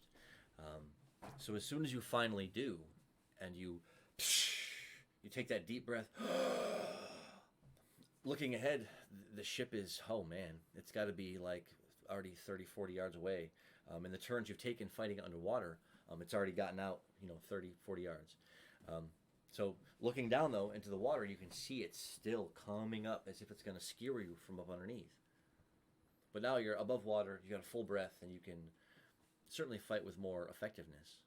I'm going to attempt to mold myself into a ring, or like a life ring to like trap it. It's going to have to be precise, but let's do it. A 5. Ooh, a 5. Oh. So as soon as you try to get your body out and around into a bit of a hoop or a circle that was big enough, it was splashing up to try to stab you. So it does splash kind of up and through it. But as you go to close it in, you don't get it around its body, more so the bottom half of its body, which then slides out because it's its bottom half where its fin is and it's slippery. So you almost got it that time, but it just sort of slipped out the top. And as you sort of feel yourself morphing and changing back into your form, it's right there next to you. So it's going to spin around again and try to get an attack on you while you're changing back or while your back is turned. But it's a 6. You can roll to evade. A 6! Let's go. Let me roll my bonus. No bonus for me. A 6 again. Oh, nice. Good roll. Roll it. We'll hit the 3 6s. A 5. Man, No 6 assists this time. I don't have that. Oh, man. And so it went to whirl around quickly to dart and attack you. Already have taken the breath, you splash yourself back under the water only a foot or two so that it kind of scoots right past you in this direction. So as you come around and it's coming around, it's fin, which now you notice its top fin even has like these jagged little spines coming off the top of each of the fins, right? As it brings itself around again, its spine above the water, it's right towards you. But now it's back around to the ship. Geez, no one would even be close enough to the back of the ship to notice you fighting desperately out there. I can handle it. Good. If I couldn't, I would have let them know. Yeah. Oh, definitely. And so as the ship continues on, it's, I guess the three of you are kind of out there lined up against each other, fishing off this edge of the ship. Looking around, it doesn't seem you're going to be arriving at your destination, of course, anytime soon. Wilt thou fish again? Yes. Yeah. Can I go to the other side of the ship and fish off the other side? Sure. Just, we don't want to wear out one side. Yeah, definitely. Oh, they're going to give you a mob to square off against, too. Out here fighting this swordfish. The first guy. I don't have any fish figurines. What did I do? Any sword figurines? Swords? Oh yeah, I have the sword dice. Check it out. I have dice with the actual sword on it that I normally use sometimes for discarded weapons on the battlefield and stuff, like that. Oh. It's actually like a sword, sword. Very cool. I forget I have dice sets in here. I actually want to use. So So the three of you are on the deck of this this massive cargo ship. Who was going to fish first? Who called it first? I thought somebody. First Well, last time, but Yeah. Then if you want to go ahead, drum and cast your line, I'd like to cast my line. a 1d10. Oh, yeah. A 1. Oh, man. Hey, you get ups and downs. Hits a 1. Let me roll distance. Distance is a 3. All right, let's roll. Let's go. I hit a 4, and you hit a 5. Brings it down to 2. Why do I keep doing that? Right? Keep on rolling crisp green dice. We tie 3s. Shh. Hit a 5, and you hit a 6 to bring it down to 1. Roll your bonus. Hits a second 6. That's for the catch. That's the catch. roll a third 6. Will he roll a third no. 6 to pick up a fishing I got skill? you. Will he roll a third 6 to pick up the fishing skill? It's a 3. Whew.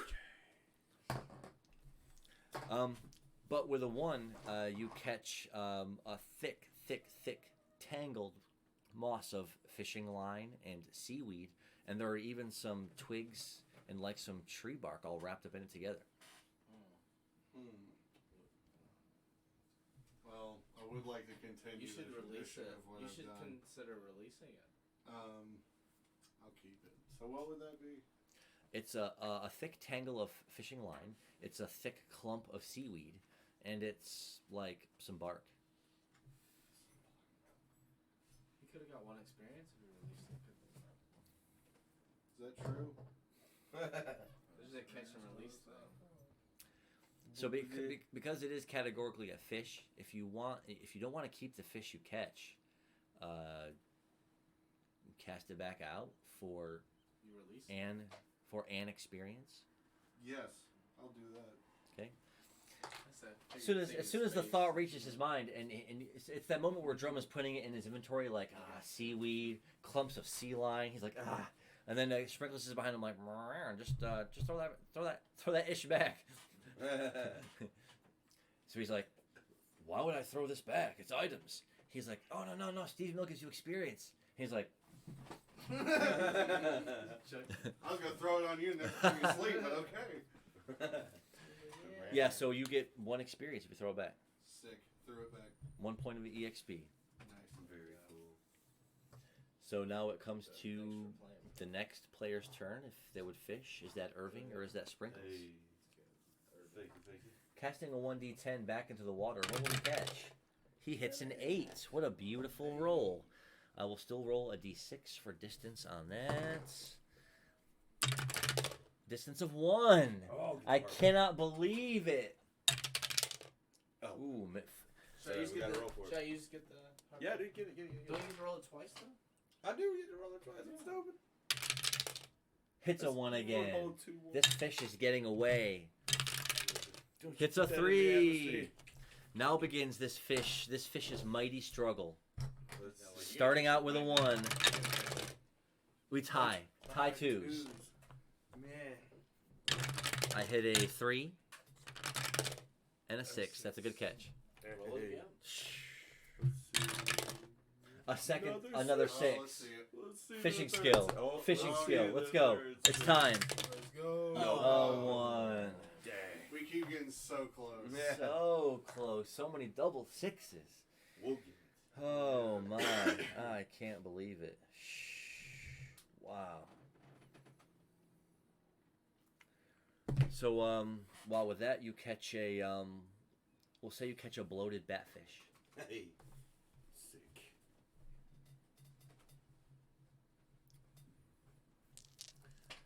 The fishing, well, it could be never ending. It theoretically. Have you ever spent the day just fishing? Yes. It It's was like- great. It's a 10 out of 10. Would recommend. Yes. My pods are, oh man. No pod at all. So what a great catch, and what a quick catch too, by the way. What a fast catch. So now we're coming to the last player on the deck of the ship. that hasn't fished yet. Welcome back. Sprinkles. Sprinkles. Sprinkles. Alright. I have to release this. We'll see how low it is. Hits a 7. Ooh, lucky number 7. Lucky 7. Alright, fish's distance is going to be a 4. Alright. Will this fish get away? Oh, hang on. Will this fish get away? We'll find out this time. Ooh, you beat my 1 with a 2. It goes down to 3. We tie 6s. Oh, whoa. Roll a bonus.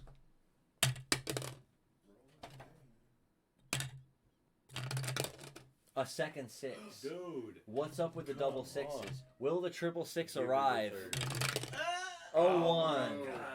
You matched my roll, bro. Crazy. Let me roll my bonus. A 4.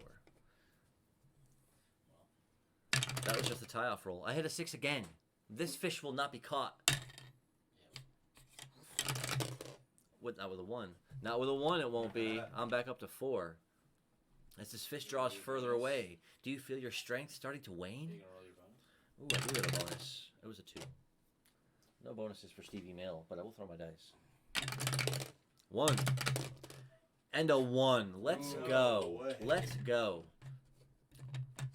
Man. This is crazy. This fish will not be caught. It will not be subdued so easily. It cannot be tamed. Ooh, okay, well, it's down to 3 now. It's a 5, beat my 2 to draw it closer. A 4 and a 6 to bring it down to 2 and a roll it again for the bonus. It's 3. A 1. Well, and a 1. Let's go. This fish will not be caught, Levi. You cannot tame this creature of the deep. No, it goes back up to 3. Not today, sir. Not today, sir. Oh, a 1. No! Changed my 1 into a 6 and then roll a 1. You know what they call that? That's why Remy likes to roll reroll. first. You guys got beat into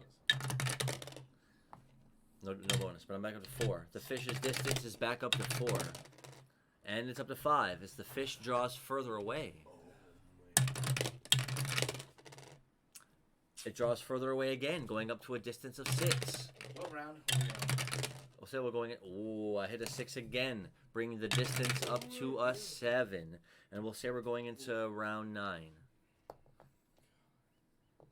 Did you re-roll that 6? He did. No bonuses for Stevie Mill. And it goes up to 8. And it takes a fatigue point and goes back down to 7. It goes back up to 8. Oh, man. It goes back down to 7.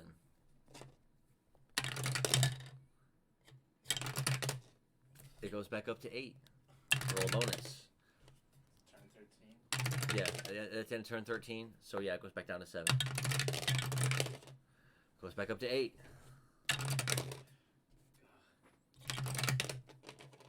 It goes up to 9. And you know what happens at 10?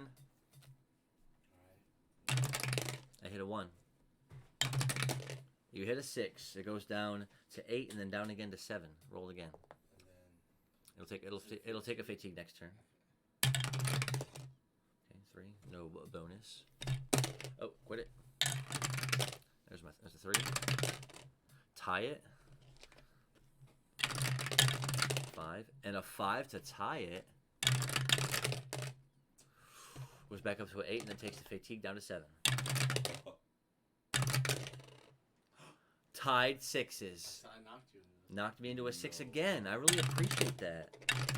You want Bonus, to roll bonus. First? See, like, your dice won't knock. Roll for the tie off. 6s again. It goes up to back up to 8. Fatigue. No, yeah, that was all this tying. Up to 9. Oh my god. It's almost there. A 1. Oh. A 3. Back down to 8. It takes a fatigue down to 7. 4. And a 5. It goes down to 6. I hit a 6. Oh, you tried to hit it. I saw it. Goes back up to 7. I roll my bonus. No bonus. Goes back up to 8. Takes a fatigue point to go back down to 7. It goes down to 6. Then it goes down to 5. Then it goes back up to 6. I hit a 6. Oh my god. It goes back up to 7. I roll a bonus. No bonus. It goes back up to 8. No bonus. Hit a 3. Hit a 2. It goes back up to 9. Then takes a fatigue point to go down to 8. As we go into what's got to be turn 21. A 1. Oh yeah, that might be loud. Ties the 1. Can't even get a single point on this my fish. gosh. This fish has been struggling mightily with you this whole time. Finally gets a point. It's down to 7. A 6.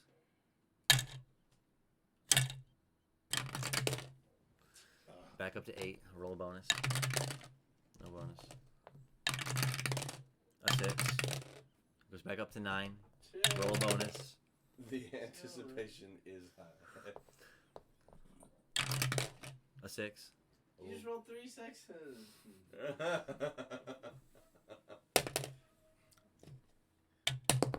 He's losing it. He's going. That takes it up to 10, and as it does... It does a fatigue turn too, though. Oh, okay. Well, I'll fatigue it back down to 9 for this turn. I'll fatigue it back... Let's do it. You're gonna roll with your loaded dice. I'll fatigue it back down to 9. I'll fatigue it back down to 9 as he's been going into turn 27. A 3. And a 4. Wow, taking it back down to 8. A 2. A 3. Taking it back down to 7. A 2. This is my comeback. Really feels bad now. No! Hits a 1. It goes back up to 8. Fatigue turn. And at the end of this turn, I got a 6. Stop cheating. Let me try using that. Ties the 6. My bonus was a fail. Hits a second 6. It could all end right now. It could all end right now. Hits a 1. Can I get a bonus for the second 6? Does it go down an extra? No, because we tied it. You didn't have a catch point. A 1. And a 5. That's 2 away plus a fatigue point. Down to 7, down to 6, and takes a fatigue down to 5. The fish is within a catchable. It's within a catchable range. It goes back up to 6. It ties at 1. What are you fighting? A 6. Let me use my method. No, it goes back up to 7. I roll a bonus. A 2. A 5. It goes back down to 6. It takes a fatigue point to go back down to 5. A 4. And a 6. It goes down to 4. I roll it again. A 3. Dang, bro. Dang, bro. Beats it with a 5 to take it down to 3. This is the closest it's been in the whole entire game. Beats it with a 6 to take it down to 2 and the roll again. Almost. It's down to 2. It's down to 2. Are you feeling it? Art thou feeling it now, Mr. Krabs? Oh, I'm tired of A 3. Knocks it up to a 6. It goes back up to 3, but then takes a fatigue point to go back down to 2. I hit a 6. It goes back up to 3. Let's go. Let's go. Tie 6s. My 6s are insatiable. Go ahead.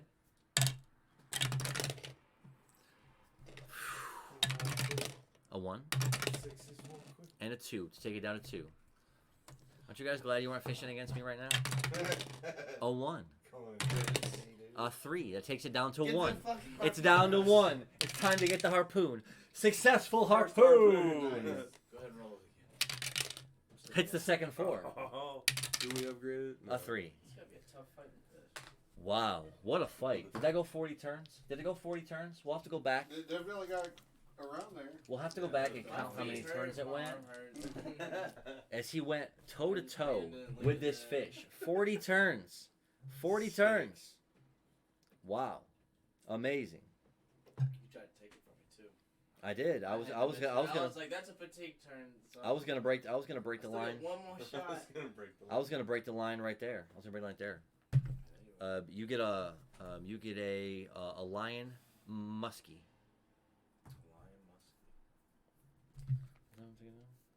Is that right? Yeah. What an amazing! I know. You see all the 6s that we rolled throughout that one fishing. That was just him catching one fish. 40 turns.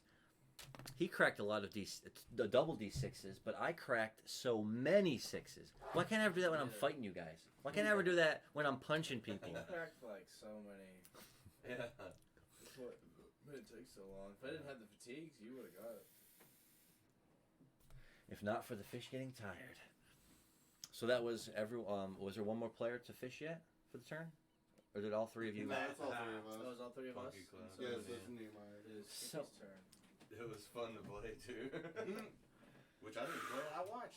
I'm right there with you. Wow, that fish was out there. But now you're still squaring off at the top of the waves against this jagged nose swordfish, and it was swirling in to attack you again when the turn was about to start for you. So you can go ahead and go first. I'm at the top of the water now. You had splashed under for a bit while it had doubled around, but now as the turn is starting, you kind of resurfaced as it's beginning its charge towards you. Okay. I'm gonna do this to the swordfish, and then predate dart away. Dee-ba-dee-ba-dee. Well, also, I'm also gonna spit some blood at it. Nice. An 8 for predate dart. Roll again. Dude, he's just gonna jump back on the boat. And a 4. So with an 8 on predate dart, you're actually able to, as soon as you kind of duck under the water to where you're resubmerged, you shoot ahead in a blistering motion. Even elongating your body a little bit, and like a dolphin, sort of trying to move your body to more effortlessly move through the water. The swordfish was behind you giving chase with a 3, and so you may have to do another movement this turn to get further away. But as you look over your shoulder as you break the waves again, and the ship has gotten closer definitely because your dart was so effective. But as you're getting closer to it now, you can look over behind you and see that it's still back there giving chase. Did I half the distance, or is it? Did you half the distance to the ship? Because I think you said I was like 30. Yeah, because you hit 8 on the dart, so you surged underwater for a good couple of seconds. And so that was enough to cover 20 to 30 yards. Because you were Sick.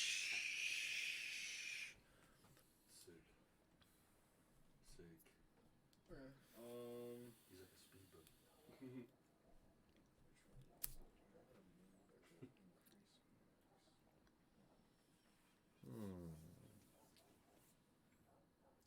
like a speedboat. I'll just Just like keep swinging. Swimming towards the ship. So if you don't have any, do you have any moves, any predates or anything that will help? Or are you so cast it to a d6. A 1. Swordfish also hit a 1, so it won't be gaining any ground on you, but you also won't be gaining any ground on the ship either. As you're paddling for the rest of the turn on a 1, it doesn't seem to get any closer, but you're not getting any further away. The swordfish, now in blood pursuit of you, it has not gotten any closer to you either.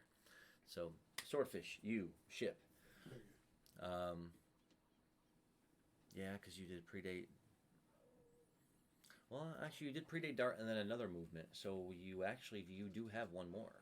You've only done 2 actions this turn so far, right? Okay. Yeah. I'll just keep moving towards the ship, and I'll also use a predate song again. Ah, so roll for your which one do you want to roll for first? I'll roll for my movement. Okay. Cast a 3 for movement, so picking up a little more speed there. And then Predate song. Hey, a 7, nice.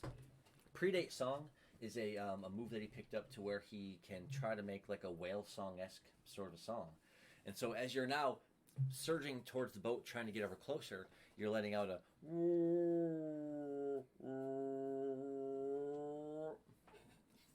And with a 7...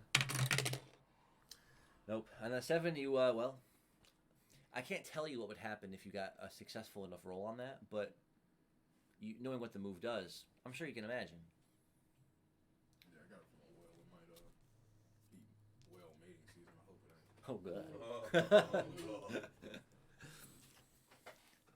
So as you're trying your best to close the distance to the ship,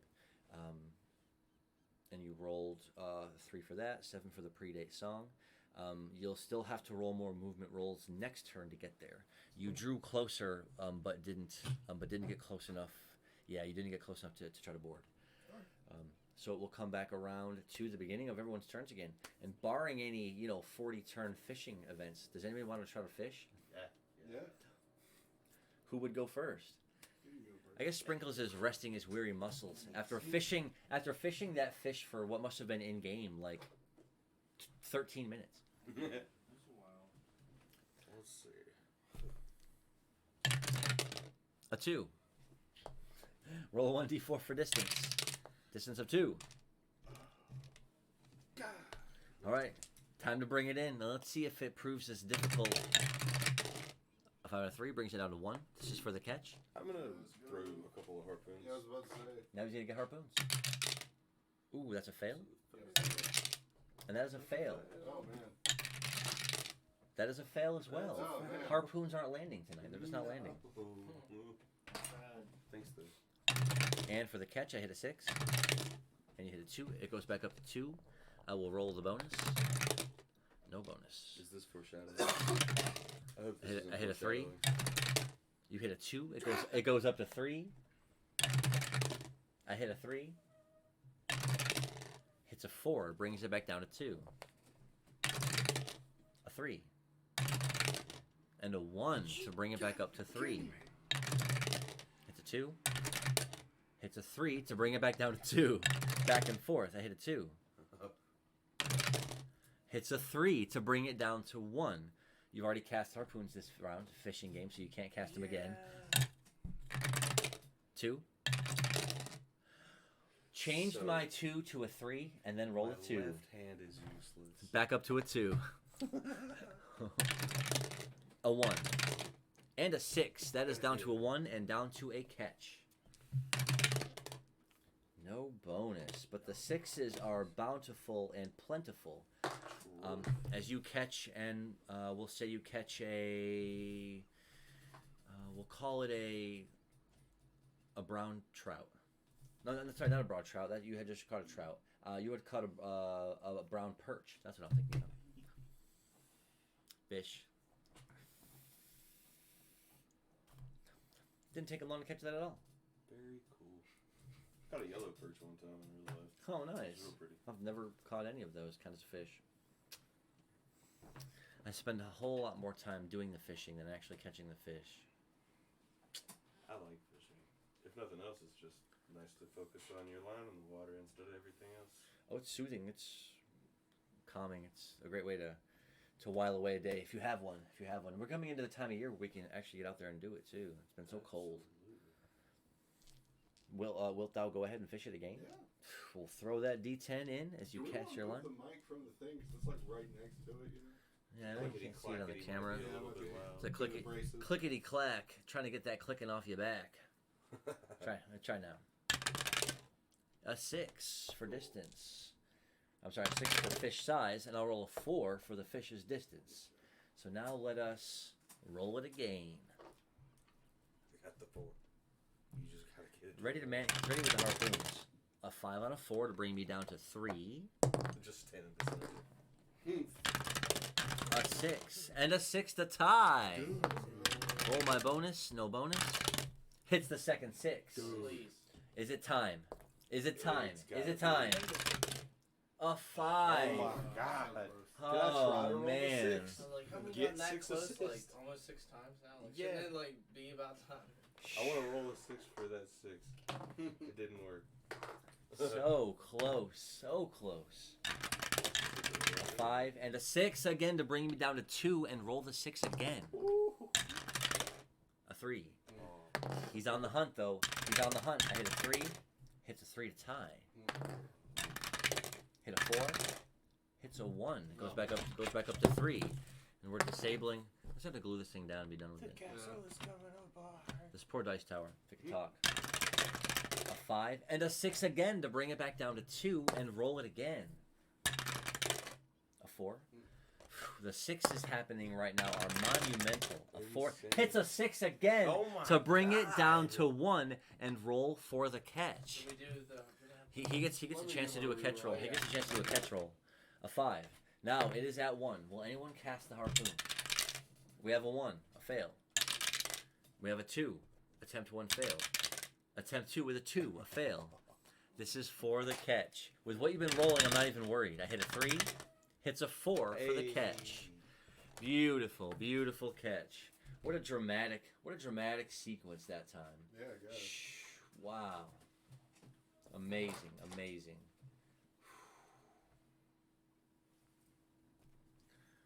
You catch a hardback stonefish.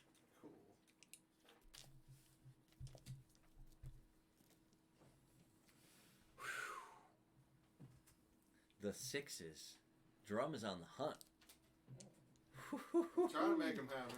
Woo wee. So then it comes around if your body is not still weary after that last bout. I would like to take a small break from fishing. And there's got to be like a kitchen on this boat somewhere. Can we go there and like maybe trying to find a place to cook my whale meat?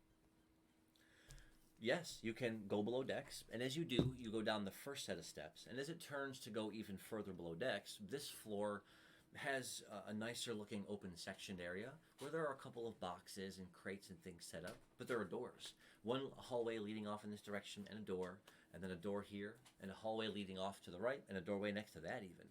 The hallway off to the right was, I think, the one that, as Drum was making his way upstairs, he could smell the food coming from that direction.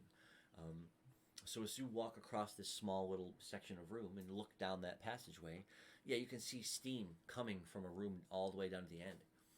So walking down that passageway, and there are a door here and a door here on either side, and it's a tight passageway below decks too, by the way.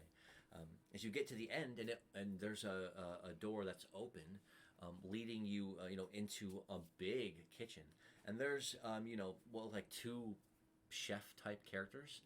One is a dwarf with his hair bearded and tied back over his back, and his hair tied up back in braids, with his sleeves rolled up with a dirty, dirty yellow apron on, chopping something at a table, muttering something under his breath. His apprentice, which must be the scrawny-looking elf boy behind him, is dumping something into a big, big cauldron of boiling water and stirring it heavily. And there's tables set all over the place in this kitchen, with some pots and some cutting boards, some things hanging from the wall, various racks and shelves with spices and goods. It's a kitchen. Nice. I mean, there's people in here cooking. Or There's a dwarf chef, apparently, who's muttering something about the captain under his breath, and there's an elf, maybe a chef's apprentice or a cabin boy here helping him cook. Well, I'll approach the senior person who seems like they're more of a cook. I will offer him 20 pounds of whale meat in exchange for maybe being able to help me cook my whale meat. Nice. So walk up, and with a glittering Use smile, my charisma skills. with a glittering smile, he's going to produce pounds and pounds and pounds of whale meat. Yes, you heard me right. Whale meat. Whale meat. Go ahead and crack that D6. Alright. See if your fishing rolls have gotten the kinks out at all. That's a 5. Nice. So as you really slam the whale meat down on the table with a heavy thump, it's a 4. Nice. He says, well, it couldn't have come at a better time. Says the captain's been asking for something special, and Well, no one can seem to catch anything. And he looks up at you and says, "Oh, what? You're not Mel." What? He was looking down while you brought the meat over to him. He must have been talking to you as if he thought you were someone else, perhaps his apprentice. No, my name is Sprinkles. I'm a Khajiit. I was hoping you could help me. I sought out the kitchen here so you could possibly help me, maybe help you. I have like 100 pounds of whale meat here. I'm trying to cook. It's like 100 pounds. He says, "You've already given me a chunk here. I'm gonna use 20 this." pounds. I've given you 20 pounds. Do whatever you want with that. I don't care. But will you help me cook the rest of it? Maybe smoke it. Something to preserve it. You know.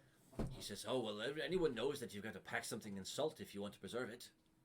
Well, can't you smoke it to preserve it? Aye, but we've not the means to do that on the ship. Okay. Well, can I salt it and then smoke it? Is that a possibility? He nods over to one of the barrels that's sitting over there at the other edge of the kitchen. If you were to walk over to it and look into it, you see that it's just a barrel of salt made just for this purpose.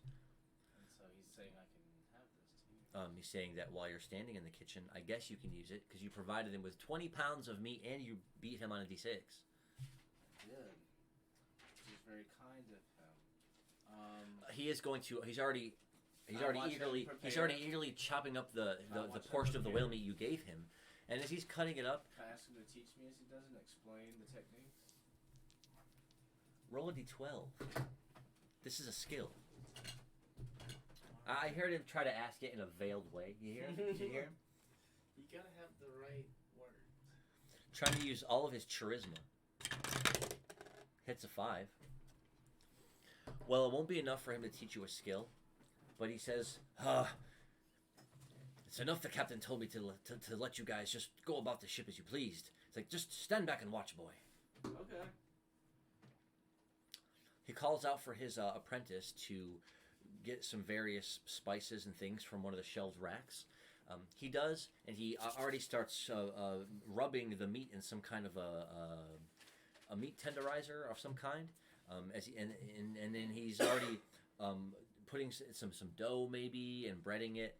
And as he goes over to the cauldron, he kind of throws it in there. He says, "Captain won't even know what hit him with these fantastic whale dumplings." Whale dumplings. Alrighty. And so, can I have I put my meat in the salt barrel? I didn't even think about Hope that. you don't got any cuts on it. Can I put the whale stuff in the salt to preserve it now? Yes, though because of the size of the barrel, you probably can only do about maybe 10 pounds at a time. The barrel will only hold 10 pounds? The barrel is 3/4 of the way full of salt, so if you were to put something in it and try to roll it around, there's only so much room for your object and the salt. Oh, so I have to do 10 pounds at a time to salt the... Yes. Okay. Yeah, we can start it on that. Nice. I'm So still trying to pay for So you're trying your best to watch him over there, and he's, scraping things into the cauldron, talking about ingredients and how things taste compared to other things, muttering. I guess you came along at a great time. He was there fretting about the captain asking him to keep making something different and unique, and they didn't have anything on hand that would suit that need. So you just happened to come along with whale meat, and it happened to serve its purpose perfectly. From all the way from Shimmerset Lake. All the way, a whale, a Shimmerset whale. What more rare can you get? Exactly. This Super is sick. a delicacy in some places. As you break the surface of the water again, it's mist for a foot or 2 feet high, right? As this serious, thick, swirling mist. And you notice now the clouds are getting a bit darker, a bit more gray off in the horizon, ever ominously swooping closer. But it's just mist now. And you can see you've gotten to the point where the ship is only about 30 feet ahead. Roll a d6 to finish covering the distance.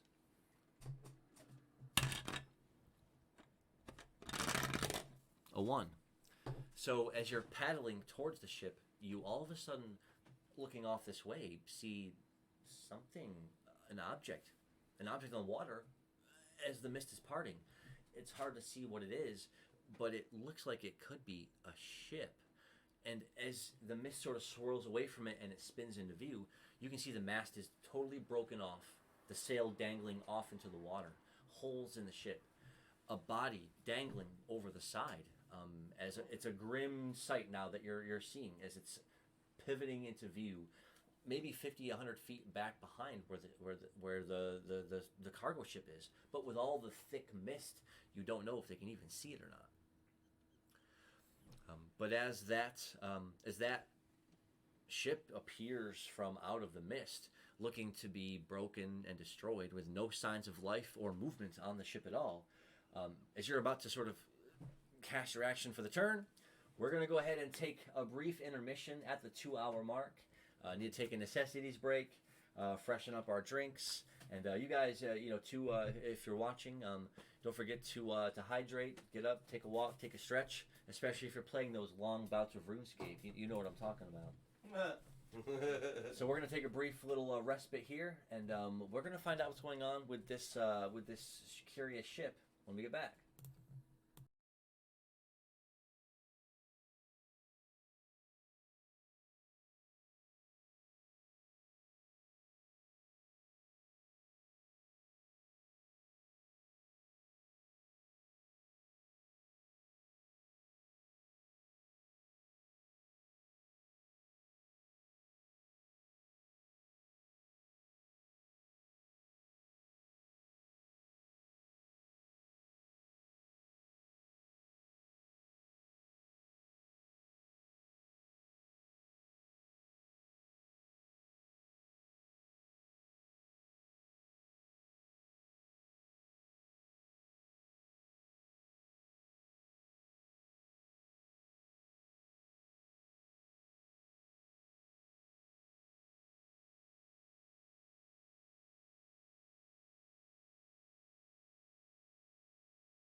You can have my bird. He's gonna take it. All of us own it because it's also members of Tennis LLC. That's true. Welcome back. Welcome back. Welcome back. Welcome back, everyone, to StevieMillPlays. We are picking up right where we left off before the intermission. The majority of the group was on the ship, on the massive cargo ship, on its slow trolling course east along the sea. Just because it's a cargo ship, it isn't like a fast ship by any stretch of the imagination compared to smaller ships, but it's moving along at a pretty good rate.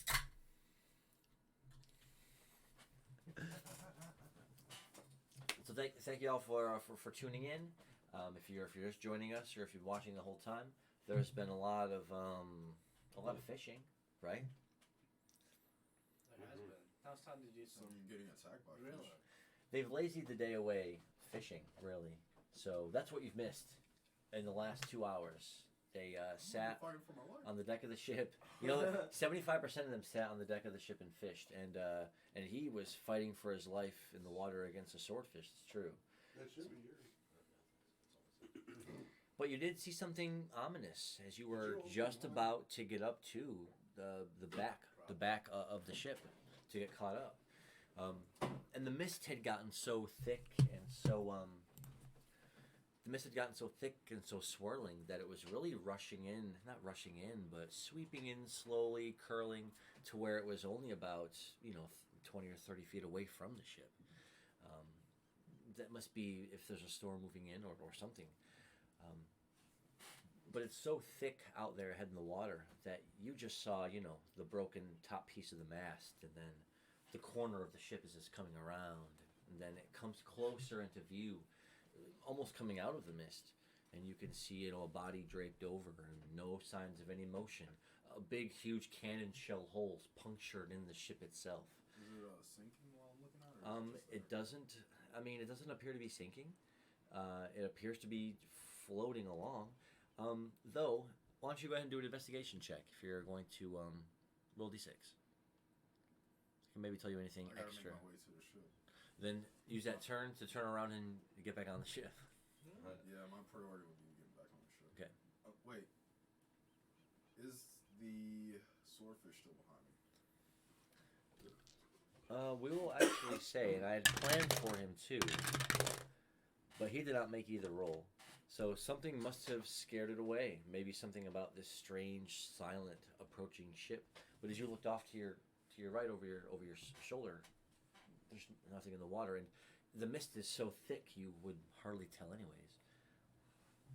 Alright, I'm just try to swim to the ship and attach myself to it. And so with a 1, it's going to take you to the beginning.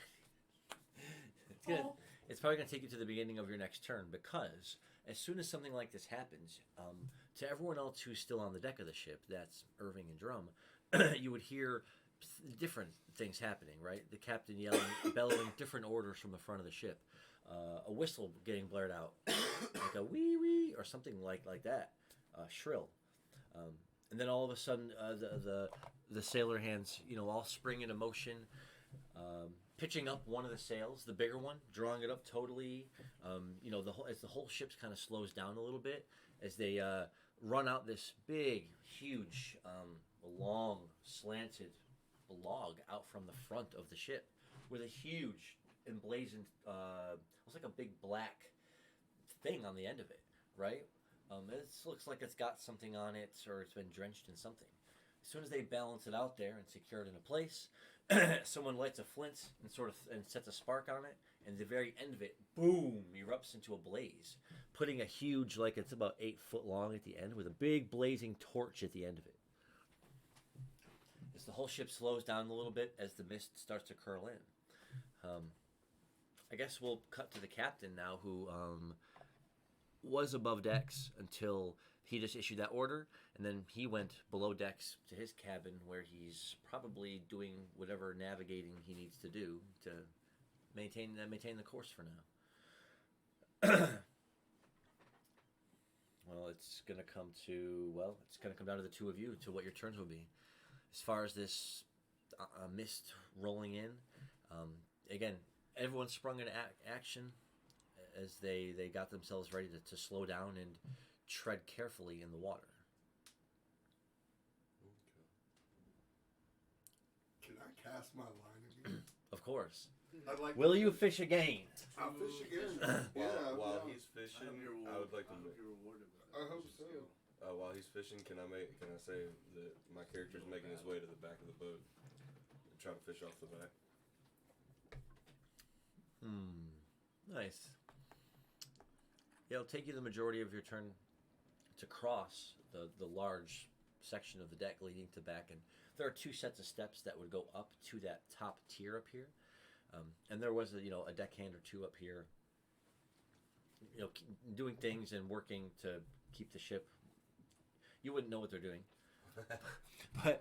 but you do make it up the steps, feeling around the side rail until you get out to this section, to where finally you feel your hands resting on the end. Again, the breeze is just sort of it's very like gusting right from one direction to the other, but you've noticed now as you're about to hold your line out and throw it that it's gotten eerily calm. The wind has sort of died down. Again, as the mist is sort of just creeping a foot or two over the surface of the water, and you even do, as you're looking over the back of the ship, see. I mean, you can kind of hear the splashings of something out there in the water. Cool. Go ahead and catch your lineup. A 9. Oh. Beautiful. Cool. And so we will hit a D8 on distance. Hits a 2 on distance. Are you serious right now? Are you serious right now? Let's do it. All right. I guess I gotta use the heavy. No winners. A 6 to a 1. It goes up to 3. Oh no. Oh, roll bonus. A second 6. Oh no. It's my time. My time is now. Ooh, a 1. I did all that for nothing. All right. Ties 3s. I hit a 6. Oh, It goes up to 4. I'll roll that bonus. Oh, no bonus. But I'm telling you, the fish are strong. I hit a 6. Oh man, you're crushing it again. So it goes up to 5. I roll a bonus. Woo-wee. Oh no. A 1. Okay.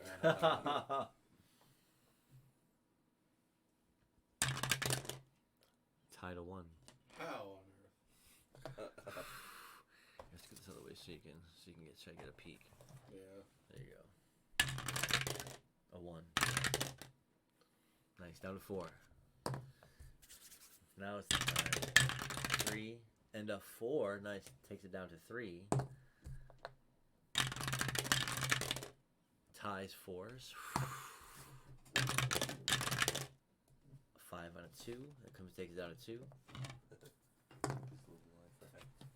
That was probably the best one. Oh, what am I doing? What? I want to use the dice tray. That's what that is. You Oh, threw me off my rhythm. but that takes it back up to 4. Playing psyops. Oh, Ooh, see what up you to did? 5. Uh-oh. See what Did I shake the juju? Did I You shake the juju? juju. Hit the 6. Goes Oh, up to no. 6. Roll bonus. No bonus. Oh, wow. Whoa! Look. That might be the first time anyone has ever actually knocked Stupendous the tower tray over. scene. We have some people watching. Thank you guys for watching. Yeah, We 'cause appreciate. I want to make sure there's people that got to see it. So the whole thing fell over. Jeez. On its own. I'm just trying to roll dice. A 6. Calm it down. He's like that. That's why I stopped fishing. Ties the 6. He said that's Stop Well, fishing. that's part of it. I was like, I'm not doing that again. A second 6. Oh my gosh. Oh. I had to pick my technicality just to catch it. Dude. I'm rolling so good I'm knocking the literal tower over with the power of my rolling. It's ridiculous. 4. Oh, man. Goes up to 7. He beat me at 4 and a 3. Goes back down to 6. Going into turn 8, I want to say. Oh my goodness. I go up to 7. We're going to turn 9. Nice. That's a 6 and 4 away. So that takes you down to 6 and down to 5. You need to roll it again. A second 6 down to 4. Please. A 5. Oh, that was it. Man. Unreal. Six is like the usual. Back up to 5. Oh man. But that was into round 10, so it takes a fatigue point and goes down to 4. Goes back up to 5. Duck. I see your D6. Hit a deuce. Sure. I hit a deuce. Whoop. Nice. 6 and 4 away, so down to 4, down to 3.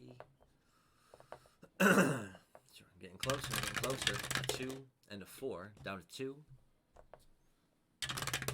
A 3 Oh. and a 5 to take it down to 1. And this is Hit the harpoons. I'm using it. hits a 4. Yay. Thank you, bro. Yeah, I did. Sorry. Pulls it in.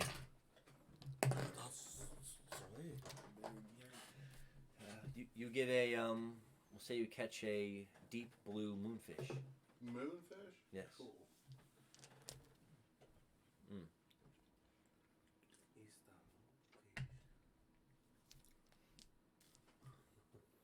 He was Awesome. yeah. That it seems that in this moment before any bad weather arrives, the weather has calmed down on the sea just enough, and the mist has rolled into where who knows what sort of fish would be around in a situation like that. Let's Yeah. find out. Yeet. Yeet that fishing line out into the water. D10, there it is. Hits a 9. Oh. D8 for distance. We'll find out. Distance of 3. Oh, Man, I'm getting blown out on these distances. Oh my god. A 1. Alright, take it down to 2. A 6. awful. Back up to 3. And I'll roll a bonus. No bonus. Pop though. Oh. Nice.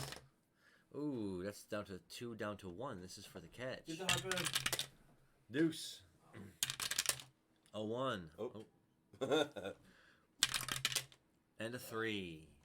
We gotta roll for it. This is for the catch. A 3. Oh, knocked into a 5. knocked me into a 5 on a 2. It goes back up to 2. Let's go. 2. Oh, A 1. I go up to 3. Oof. Oof. That's a big oof. A 6. And a 5. It goes back up to 4. I roll a bonus.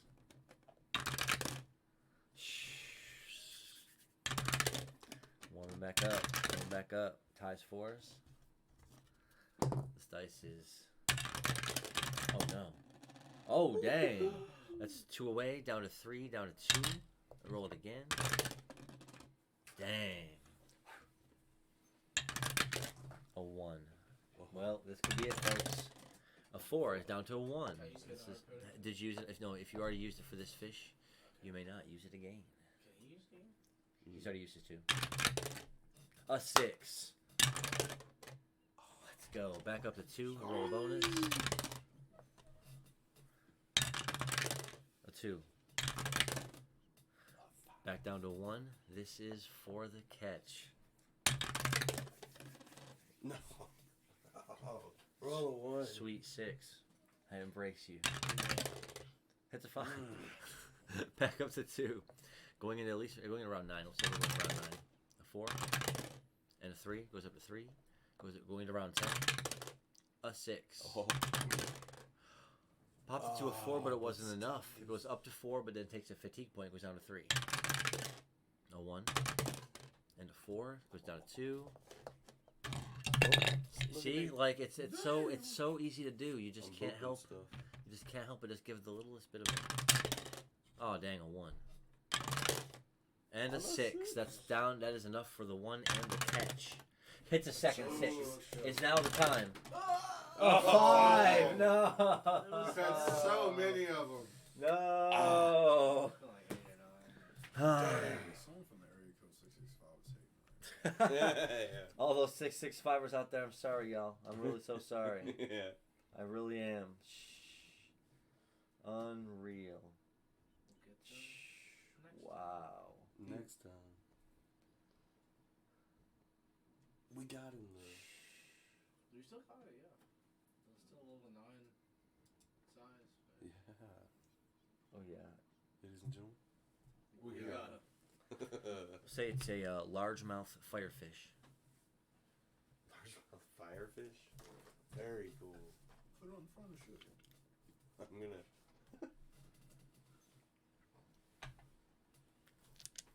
I'm gonna give it to Slippy, see if he can learn a fire thing. Oh my. Do you want to try to consume the fish? I'll try to whistle to him to let him know I'm under him. Oh, you heard something splashing out in the water. Yeah, I did. I knew what it was, but it's like Irving didn't. Oh, so yeah, you hear as soon as you caught that fish and you're kind of running your hands over it, it's an incredible fish. It even seems to be a little warm in your hands as you're holding it. Sick. But then you hear a splash, splash, splash out in the mist, out about 20, 30 feet out behind the ship. So you listen with your ears, craning in, right? What did you like? You heard something? So then you hear someone faintly say, I'll start playing the approach with my emerald whistle. "Nice." It's gonna come out of the mist. Sick. Does so do you still get like one of their skills if the creature is dead? Because I don't want to just take a risk of throwing it back in and then like. I mean, you just caught it, so like. If you threw it back in, it'd be fine. I mean, it might struggle to get out of my mouth or something. True. But I could also just chew it. Yates. So you heard him out there. You all of a sudden you hear that familiar music, and you're just like, oh, that's the approach. That's the approach, right? As he's on his is it the emerald whistle? Yeah, roll the d8. A 3. Letting out it in short sort of a piping bursts. It's a high pitched bit of a melody as he's playing the approach coming out of the mist, right? And it's on that loud whistle to where not only can he hear it, but like everyone can hear it on the ship because it echoes out around the water and echoes up off the one sail that's still up and just so everyone everyone who's above deck anyways would be able to hear it loud and clear. So as soon as you break from the mists and you can see the edge of the ship up there, and again it's slowed down pretty considerably, probably for safe reasons so it doesn't run into something. So now you're kind of able to swim kind of right up to the side of it, and as you're kind of looking up, you see Irving right off the edge, the fishing pole in his hand, like just listening for something. I'm gonna swim to. Did you catch your line again? No, he had just caught a fish, but then he had heard something. Oh, okay. You want I me to yelled just- to Irving to cast his line again. Are you gonna try to catch his line? So as soon as he throws the line out, it just lands out about 10 feet from behind you. You have to spring back, and sure enough, you feel weight on the pole right away. So go ahead and roll a d6. 3. Roll a 1d4. A 1. Nice. It does draw. You feel you're pulling and drawing it ever closer. But whatever it is, it's really heavy. Roll them again. I will also cast A heal 5. on myself. Nice. A heal. get the harpoon on him. You want me to just get the harpoon? How do you do that below deck? How you do that from the kitchen? I think I wasn't successful.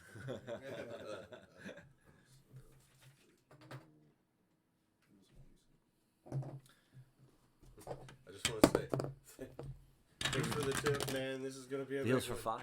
5 HP. Don't forget, you can release it for experience. You get 381 experience. Oh, what a stack. Too many crews. But go ahead and roll 1d4.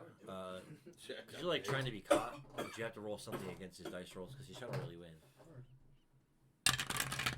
And that's 3 against his 5, so it does reel in right to where he's pulling you up out of the water, and you're just kind of getting pulled up, up, up, up, because it is like quite a few decks. The ship is big, so he's just kind of pulling you up, and you're just like, man, whatever this fish is, it is massive. It is so heavy. You're like, Drum, I got a big one. Come here, over here and look. I gotta go over look. As soon as you go over and look to see what he's caught, sure enough, it's Slippy. Ha ha! Slippy, my boy! Start playing a tune as you drag him up. Good, roll 1d8.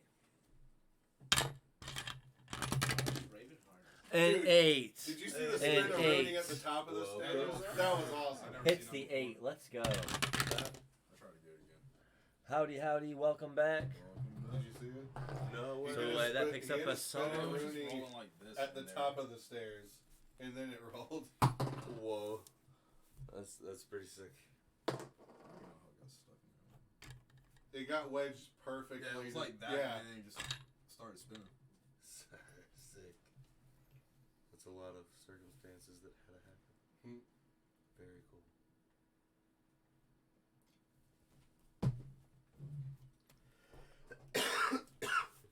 I have a question about the catch and release thing. When you have a second. Yeah. Does this only apply to things that you just caught? Or if you still have it in your... Could I just, like, release it back into the wild for XP? No, once it's in your inventory, you only get that option as you're catching the fish. Yeah, it's like you don't want to keep it. It's good to know. Basically, With it's like, so you don't take garbage. I like the 1 XP. I think is way better than Mm-hmm. the trash. Oh, yeah, of course. The XP doesn't scale with the type of fish, though, does it? I would assume it does. That's why if it was a legendary that's why fish, I'm and asking. you release that, Oh, yeah. I'm sure. It'd be Most a lot. times you're only going to get 1 experience. But, yeah, better or bigger fish, rarer fish, or legendary fish would give you more. But for the majority of any normal fish you'd catch, they just give you 1 experience. Okay. Can you know what experience you're gonna get before you choose to release it? That's Mhm. why I also wanted. No. So if I chose to release the legendary fish, Would you have gotten more than We 1? need to get a freaking coin I lore assume looking I at would the have other gotten one. more than one. Yeah. You would have I gotten already know that. Like, Sure. Argela's likeness. I need to hit another 2. Yeah, I was thinking that number, a good amount for a legendary fish. I was trying to figure. It's a good how stack you of- figure it. It's a good stack of experiences for a I was simple like, 50, I fish. was like, no, 50 too much. Put that in half. I was like, yeah, that seems more reasonable. Pretty good for an exchangeable item. Oh, experience. Bam. Legendary fish. Yeah, that'll come in handy. No. So we're gonna The experience is just so valuable. It's hard to buy that. Exactly. we're gonna say that was enough for now, Slippy, Feels like I learned that. to be back on deck of the ship. Welcome back, Slipmeister. You guys haven't caught any Back. swordfish, have you? No. No, but we'll be on the lookout. Saw rambunctious needle nose. Is it back to my turn now? But I did catch this fire fish. Eat it. Did you want to show me below deck? Or no, it's too much stuff above deck. I'll start eating the Yeah. fish that you just handed me. Oh, roll a 1d8. Oh. A 4. So you do get a move. We'll say it's 3 a day. Oh, I got you. It's another pre-day move. I'll put it down here. Oh, you've already got Was it it. a good idea to give him that when he's been talking about burning down the boat? The whole I was thing. talking about that too, y'all. Why? Things are working out for him. We should just start texting Ruby. Oh, nice. I thought about it. I'm a rogue. I'm trying to be shifty. I'm gonna be like, here's Levi? Why isn't I mean, taking, they've already, why isn't Levi taking already his started turn, the process. guys? Part of the ship is on fire. What? And he literally. Ooh. Well, No, I mean, part of the ship is literally already on fire. Oh, that's right. What? Where? What? The front part of the ship. Oh yeah, that's To right. be used as a beacon throughout the. We got so lost in the fishing, we forgot there's a battle about to happen or something. No. yeah, he's the only person that saw anything in as thick as the mist was. Oh, so, we're just chilling. and you hadn't Do we need to win the ship? and you hadn't said anything. Just ship And away. Did you see I mean, I anything thought you guys crazy were on the out ship. while you They were better be swimming aware. around? You're the only one that's aware. You're the only person that I think has seen the ship Oh, that's on the ship right now. We need to go back Find though. the We swordfish. need to go But back. didn't you, I thought you I didn't even told us. investigate. We need But you still saw it. we need to go back just a second to the song that you learned from Tune. Oh yeah. Wait. The catch. Yes. What Sorry. what a catch! What a catch! Welcome, bird. Welcome. Welcome back. So that is just a little jingle you play when someone gets a rare item or a treasure. You know how you get like a special sound, a dee dee dee dee, you know, something like that. So what makes the catch unique is that you get to play it and hit the tune, and if you hit the 8 on it, I mean the player you rolling on a chance for the player to get approximately double of whatever it was they were getting in the first place. Shoot fire. That was pretty fire. It is. So Did think I of eat that, did I eat that whole fish? yeah, you consume the whole thing to get the move. Oh, the second move that he got, which is predate singe. Cool. Didn't need fire. Didn't need to have fire, but you got fire. Nice. Let's go. And so that sets it up for now that you're on the ship. Again, you're shake a lot of the water off because you've been in the water for, like at least 20-30 minutes. Yeah, I'll tell Drummond Irving about my swordfish encounter. Oh, And how I bullied it into stabbing me a few times. I'll throw the line back out in the water. I do the same. Yeah. No, I'm kidding. I mean, it needs some blood for bait. Why aren't you bleeding? I was not healing myself. And Gale when we got to the mess. Come here, You cat. sweat, you die. I need to make you bleed real quick. Yeah, they don't sweat. These are seasoned RPG veterans now. They don't sweat when the going gets tough. Rocks, I promise. They just roll it again. You sweat. But yeah, he did pick up like basically a fanfare jingle that he can play when somebody gets loot or something like that. They get something out of an item box or whatever. He can play the beely beep beely or whatever. Right. It's a little expensive on the on the AP, but that's the only reason why though, because it has a chance of doubling something, which could be okay, but could be really good. Do that again.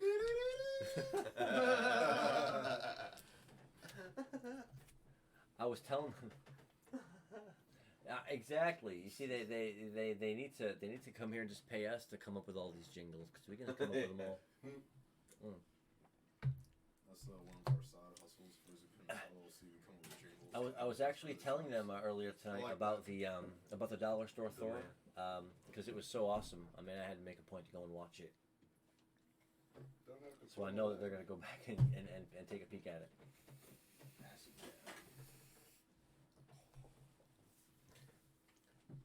So now that you're back on the ship and you ate that fish, picked up that skill. She picked up a couple of skills in passing that. It does come around to Sprinkles' turn. Yeah, I told them all about it. I did, because it's pretty great. Still, I mean, you can't say it's not pretty great, because it really is. It's an accomplishment. I mean. We can comment if you want to reply. Who they paying to come up with that jingle? They need to give me $5 grand. Plotting and planning over here. Plotting and planning. And so you're below decks. You're still in the kitchen. So you. Insulting meat. So we'll What say meat have I salted? if you did okay. So if you would, we're doing with no motivation, 10 pounds a turn. Oh no, 10 pounds in action, and you take 2 actions a turn. You would almost want to do 20 pounds per turn, but if you roll a d6 for those turns, we'll try to give you I have a chance to get it all. a chance to do more. Let's roll. Let's see what I get. I have 80 pounds. A 5. Nice. Nice. So you were hustling and really trying your best. So instead of just saying you got 2 turns times 20 to be 40, we'll say you got 60 pounds of it salted. Almost all of it. Wow. Very nice. All right, I'm gonna leave the rest. Rocks. That's why people are, like you are legends, and people like me just sit. We just sit in the attics. We sit in the basements. Now we have cameras, so everyone can watch. So can I try one of those things he cooked? You want to try a whale dumpling? Yeah. Bro, I'll give you the meat. Roll a d6. Roll a d6 to go over to the cauldron and take one out. Well, no, I'll ask him. Oh, you want to ask him I'll for be one? nice about it. Yeah, I'm not gonna be rude to the chef and the kitchen. Well, I thought you were gonna take one out. I don't want him to go all like Gordon Ramsay on me, like. We rolled a 2. Yeah, He may not be inclined. Well, it's raw. Well, So with if a he 3, goes more like all of the poison. he okay. With a 3, he grumbles at you and he says, "Oh, all right." Says Mel over here didn't like it at all, but go ahead and try it. And he's got a small earthen, almost like a saucer-like plate. Boy. The whale meatball is easily like the size of a baseball. Oh wow! And how does it taste? So it's a little hot, but as you let it cool off and you lean in and smell it, I mean, it definitely smells like the seasonings with the tang of the meat. Right. But you take a nibble and try it, and it's okay. It's fine. Good. It's not really like great, but it's fine. I'll eat all of it.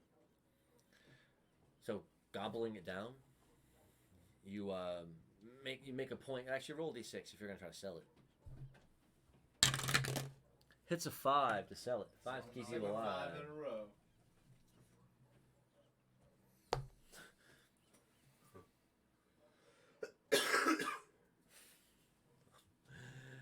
Oh, Rox is the best. Talking about Thor's hammer. Oh damn. So it was good, and though you tried to make it look like you were really enjoying it, you're like, oh man. Yeah, trying to sell it. Exactly. Roll a 5. And he's Kept me alive. He's like, oh well, man, maybe the captain will like it yet. He's like, maybe there's some hope. There's always hope. Like hope that you can teach me something about your culinary skills. I just want you to teach me one thing in parting before I leave. I gifted you this meat and salted some of mine. Then you gotta roll a d12. I don't want him to. I don't want an apprentice. No, but a skill from a master is the same as. Oh, this is a master? Yeah. One of the best chefs on the Seems coast. a little unorganized for me. Well, they're on a ship, bro. Yeah. A 9. 9s are not fine. It's not enough to get a skill. Just a skill. Just one chance to roll a d6 to that. Maybe you should try to eat the chef. You're working really hard. You know how hard he's working over here, ladies and gentlemen? You know how hard he's working? Man. Just the 9 will just let me get a chance to roll a d6 to match. We can roll the match, but if we roll 1s, It doesn't count. he's actually gonna punch you. That's fine. Matching 5. Let's go! That's my third 5. Whoa. Putting up the high fives. Nice. See, that's why you do it. You never know. You gotta fight. The mark. Wow. So Please let me. impressed with your Let me help you. impressed with your charisma and your willingness to learn. He says, it's like I had to pay this poor boy's parents for a year of his time to train him. He says, I wish there were more people like you that would come along and just want to learn. Good to know. You want to be my master? Now will you roll the d2? Oh, you already rolled. You rolled a 9. No, he will not be your master. Oh, well, too bad. You're just saying how much you want somebody like me, so. We're sending mixed signals. Oh Alright, man. but I'm gonna thank him for his time after I get that, after I learn the skill. And then as I'm leaving, I want to approach the apprentice. I forgot what you said his name was. Mel? Yeah, Mel. That's right. Or Mel. And I'll talk to him. I think he said it was Mel. Mel. Yeah, I'll talk to him in passing and be like, hey man, you should, you're in this because I don't know why you're in this actually, but you should make the most of it. It's a great thing, and I'm gonna as I leave. He rolled a 6 and a 3. Hang on. He rolled a 6. On the 6, he said, he said, my parents were really poor, so I'm here working so that they can live a better life. And I can learn how to mix seasonings, apparently. It's me. I'm the seasoner. Well, let me help you out here, and I'm gonna go to give him 1 mil, and I'm gonna pick a pocket. I subtract the mil, right? Okay. Give him a mil. Okay. Yes. Because I'm not going for. See me, I'm not. He boy. probably has like a tool or an item from the kitchen. Oh, you want to grab his tool, do you? Does he have a toolkit? Does he have Well, like it a goes off his back since like a knife kit? I mean, like a. why don't you Probably reach? has a whetstone, maybe something destructive. He's gotta have something.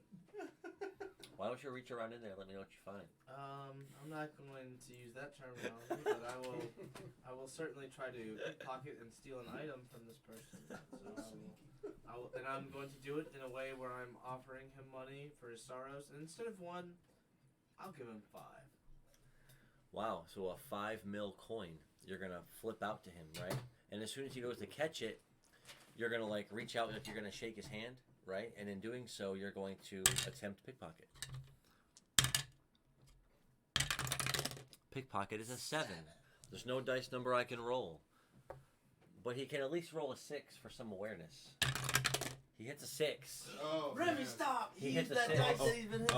He hit the 6. He hit the second 6. He hit the second 6. This still should be the 7. Mel, now is your time to rise above the NPC ranks. No. 2. A 3. Yeah. So Convoy needs a cake. so as you take what must be a small mallet, it's like a little grooved mallet. It's a handheld, and it's got like bumps on one end. Yeah, You got some cookware. Nice. A little meat flattener. Very sick. So you can beat your meat. I'll give you the rave point because I was thinking of it the whole time. I'm like, please, somebody needs to say it. Salted meat, just spit a lot of meat for sprinkles. It's a grooved mallet Get it tender. for beating meat. Just call it a tempura. I'm not right now. Yeah, you jinxed me, Rox. Though it seems that the mods will not allow that comment through the chat. It lets it go through on mine. Does it? Yeah. What does mine say? Which one was? Yeah, they're all looking at it. So you can. It shows up on yours. Yeah. Oh, it shows up on mine because I'm the. I guess it's. Wow. No, you can just. Oh, you can say it like that, Rox. You can actually say it just like that because you did it. So that. It's Twitch legal. Please Twitch. Please Twitch. I just wanna stream. I just wanna roll dice.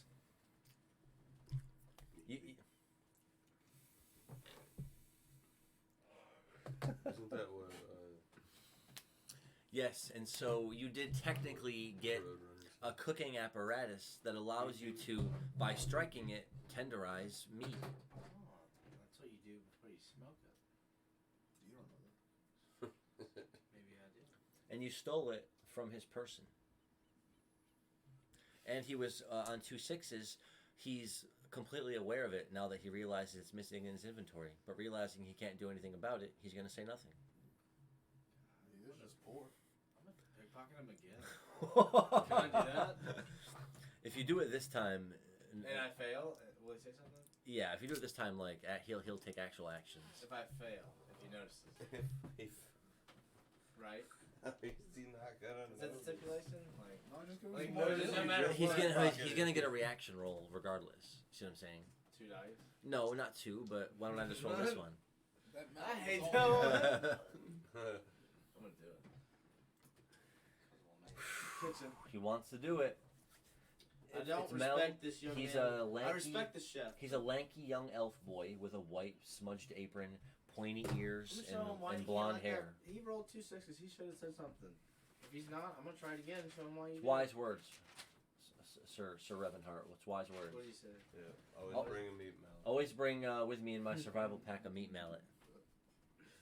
Thanks. I have it listed under my tools. So yeah, I'll use 1 Oh, and rocks. I'll have you know, MP. I used your template and profile when I made a character in the other campaign. It was Duke Fair and the Sharp. So I definitely made a character in your likeness. A There's 7. 2 7s in a row. Oh, Okay. I got this. 6s all day. Chill. A 4. Let's go. Let's fucking. Okay, so that is a successful pickpocket, but this time you get a novice chef's hat. I Does want it increase? He wasn't wearing it on his head, so it must have been in his inventory, and you stole it. Good. He's gonna get yelled at. Where's your hat, boy? I don't know. It was in my Does the pocket. chef's hat give me like +1 cooking? It's a novice chef's hat. Hey, his parents 100. So it's just a regular chef's hat. That's what you're telling me. Yeah, it's for novices. So it gives me +1 cooking. Makes me feel like I have +1. I'm just kidding. Thinking of RuneScape. So this time he isn't aware that you took his hat from his inventory as you leave the kitchen.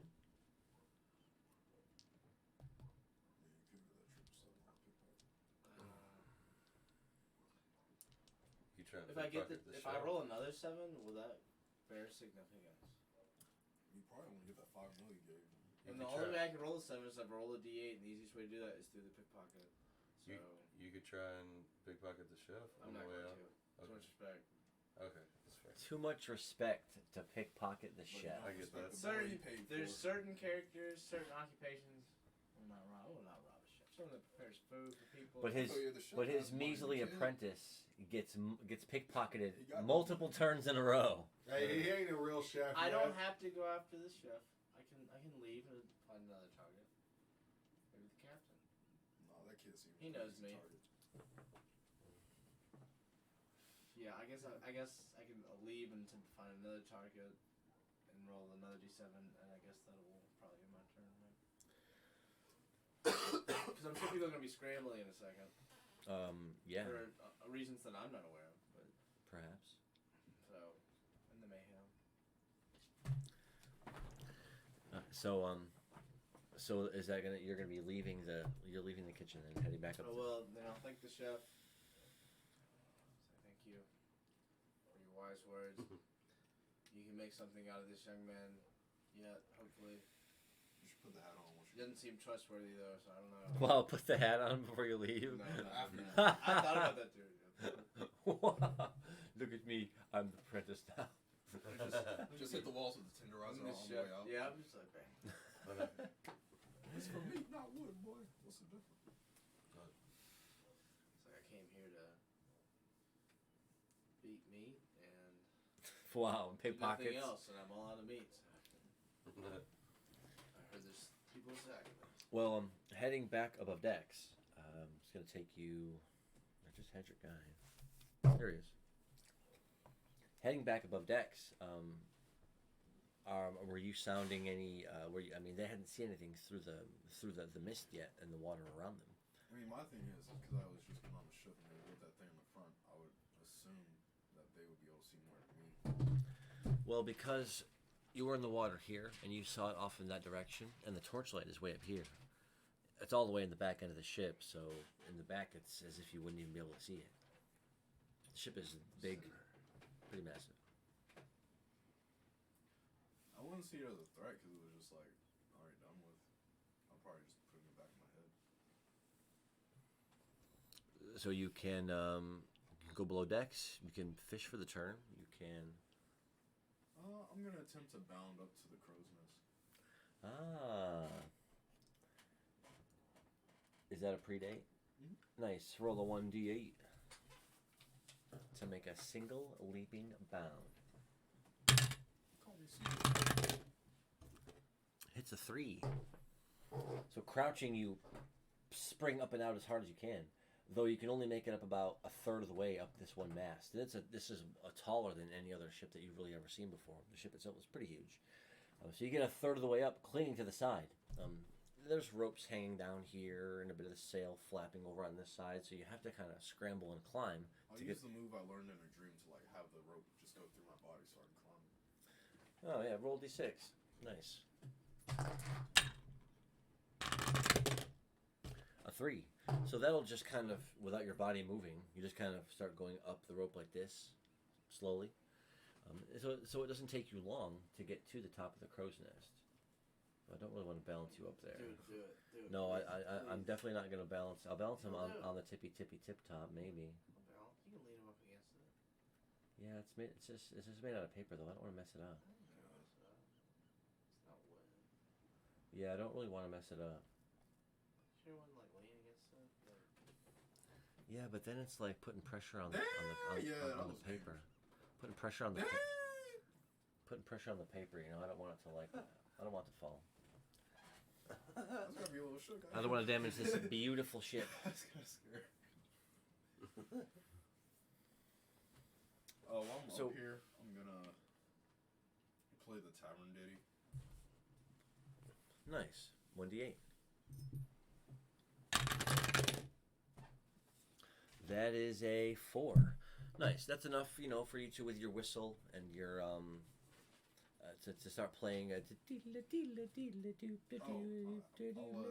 this one with the lyre. Oh, nice. So you're throwing it. So it's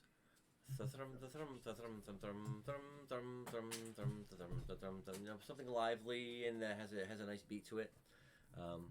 Which again, because you're on the crow's nest playing it out, everyone all over the ship can hear you. The captain, who was back above decks at the wheel, turns and looks up and says, "That's Slime playing music on the crow's nest." He's like, "What? Never in my life." That's a first for him. It's a personal first for him. But then, because Drum is back here on the back deck looking out, standing next to Irving, you do now see, breaking through the mist behind the ship about, 50, 60 feet, a broken mast, and you see the piece of the sail falling over the ship, dangling into the water. It looks to be a small schooner-style ship, something thin that only maybe would have had maybe 8 or 10 people on it. But the mast is totally broken. The ship is sort of just strafing along weakly, like a slow semicircle, as if there's something wrong with it, maybe with the rudder. It's got holes punctured all up and down, littering on the sides of it, and you don't see anything moving on it at all. Instantly, this deckhand here, as soon as he sees it, he produces a small little whistle, and he lets out a quick like a doo doo doo doo. And instantly, everyone on the ship starts to kind of mobilize. As the deckhands, start to kind of see. They all start kind of forming up. He's gonna come up here and look too. And use copy tune. Yeah.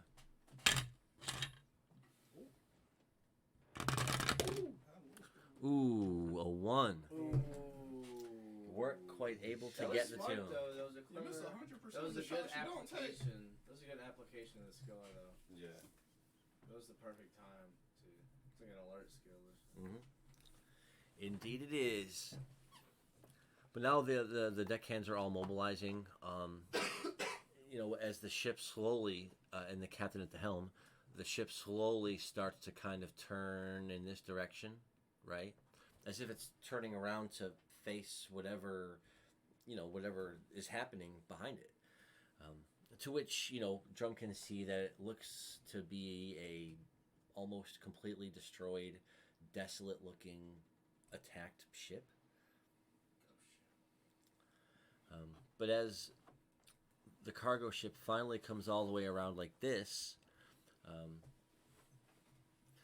and let's see, the deckhands are all, getting ramps ready and kind of forming up on the side of the ship like they're gonna, you see a couple of them even drawing, weapons. One has a sword, and another guy had an axe anyways over his back, so he kind of takes it out. As the deckhands now start arming themselves, as the other ship now, in its lazy, listing, slow floating motion, pushing the mist along in slow little swirls around it in the water, drifts ever so closer and closer. The captain has navigated the ship now so that it will very slowly and gingerly come right up next to the ship.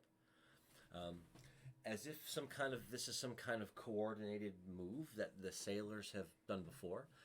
You hear from the front of the ship the captain bleat out an order, right? All the deckhands,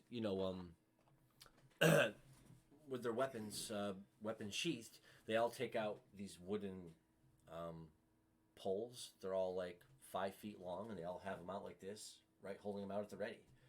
And literally, as this other ship is drawing close, at the moment when the ships are about to hit each other, all 4 of them put the sticks out like this, right up against the other ship.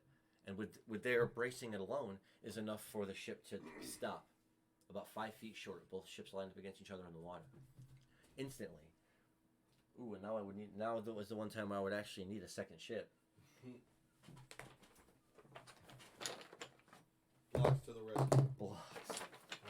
Sweet blocks. Before You there were want to have it like facing the camera. before there were boats, there were blocks. Yes. Maybe put the actual ship on the outside. Put your stuff on the inside. Yeah. Okay.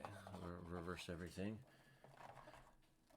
So everyone's over here now. Deckhands.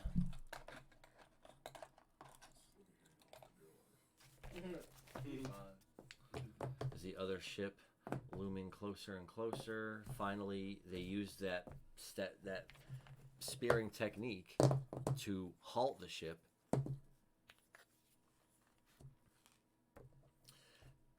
And then literally as soon as it did, a couple of them have already like leapt over to the ship, and they've already kind of boarded it as if they're already going to check it out. Do any of you do the same? I'm gonna stay up there. Nice, and that will give you some rolls here in just a moment. Actually, you'll have an opportunity. So then it comes down to Irving, Drum, and Sprinkles.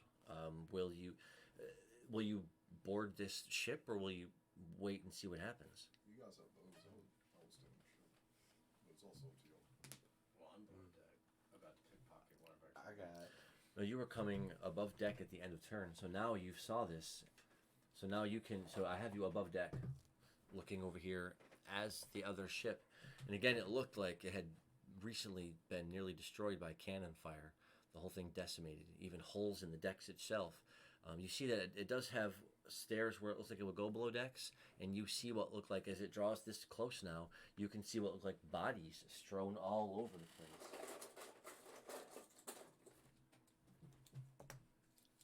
Let's say bodies.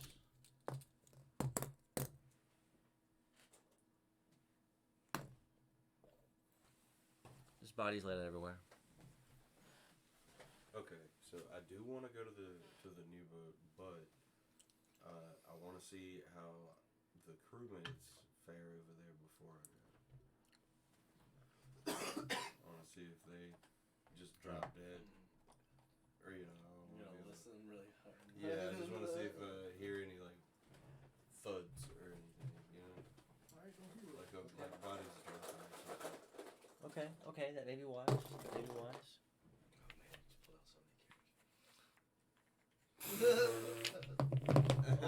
All this foreshadowing. That D&D meme I saw today when you see your DM at the GameStop buying like the Tiamat mini and you're like, oh no. I'm sick this week.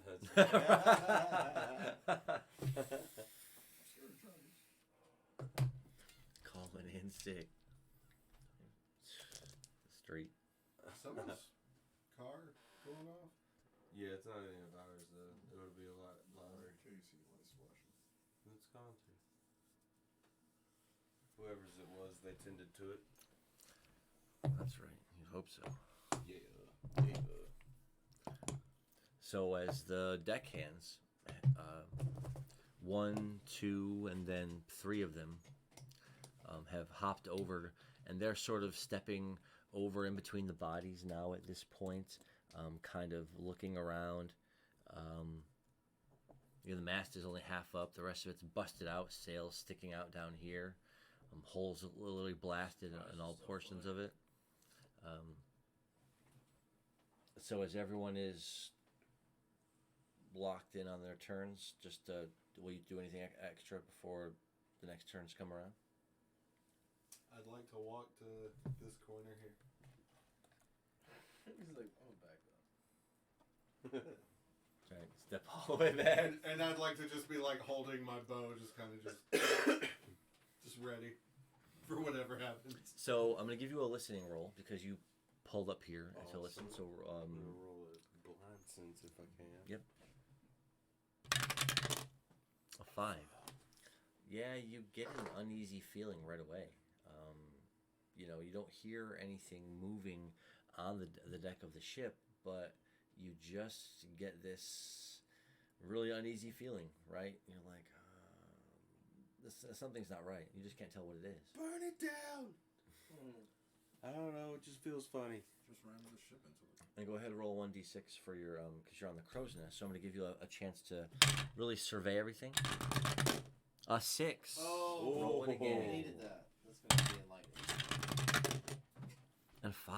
We got a survey school. So as you're peering down, looking amongst the deckhands as they're walking, stepping over the bodies, you thought you saw a flicker of motion down there. You thought you saw it, but that would mean that someone down there is playing dead. I'm gonna play Inspiring Blast, and I'm gonna also say we may have undead on our hands. Can I jump over there and see if I can hear any of their like breathing or anything? See if there's anybody that I can hear What is breathing. that? With the sound of the waves and the water and There everything, would be no What way. did he Okay. roll? Is that a 6? It was a D10. Yeah, it was a 6 on D10. Well Buddy. done. I'll be done. That's the upper half. The upper half of a D10. A 6 is still a 6. Hey. yes. Not the tune I'm looking Just for want to here. get my one pickpocket attempt out the way. Get up to the surface. Yeah, I definitely want to jump over there. Though, still. And I'm gonna keep it. I'm in range. I'm gonna stay true. I would love to learn one range Let's do skill this one. before I can get a range master. I will attempt on every one of those outs I beat. So you're playing Inspiring Blast and you hit a 6. That's enough for everyone to get a +1 on their next action if their action is an attack next turn. Cool. So as the turn comes around to see, Drama moved back. He was waiting. Listen, yeah. So now it's going to be your turn.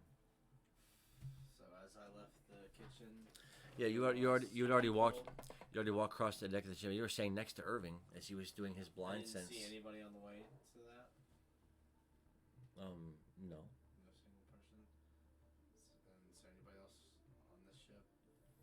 Yeah, the deckhands are here. There's more deckhands on the ship that didn't go over I there. just want to attempt to pickpocket. Is the captain at the helm? Yes. There's more people over here. Okay. They're deckhands. Alright, let me go attempt to pickpocket one of the deckhands. He's gonna be like, do you know what's going on? What's happening? What is that over there? Are we being attacked? What's happening? I'm scared. Wow. And, Wow. Wow. Use that charisma, you know, to confuse them and throw off their guard. Oh, throwing off their guard, all right. Hopefully roll 3. Oh. That is not gonna be enough. He had a 4.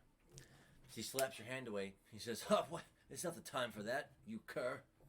What's happening? I was just trying to hold on. I'm scared. I'm trying to keep my hands warm in your pocket. I'll be like, "Are we fighting? Do I need to get ready for battle?"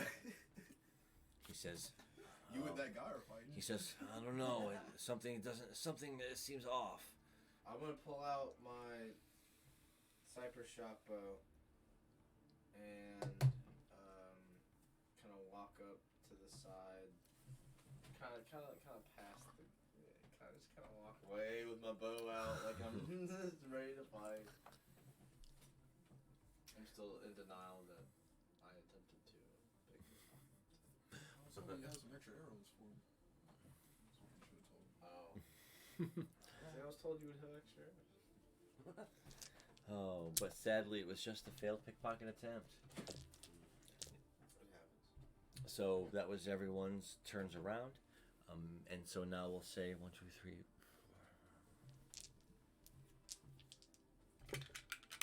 4.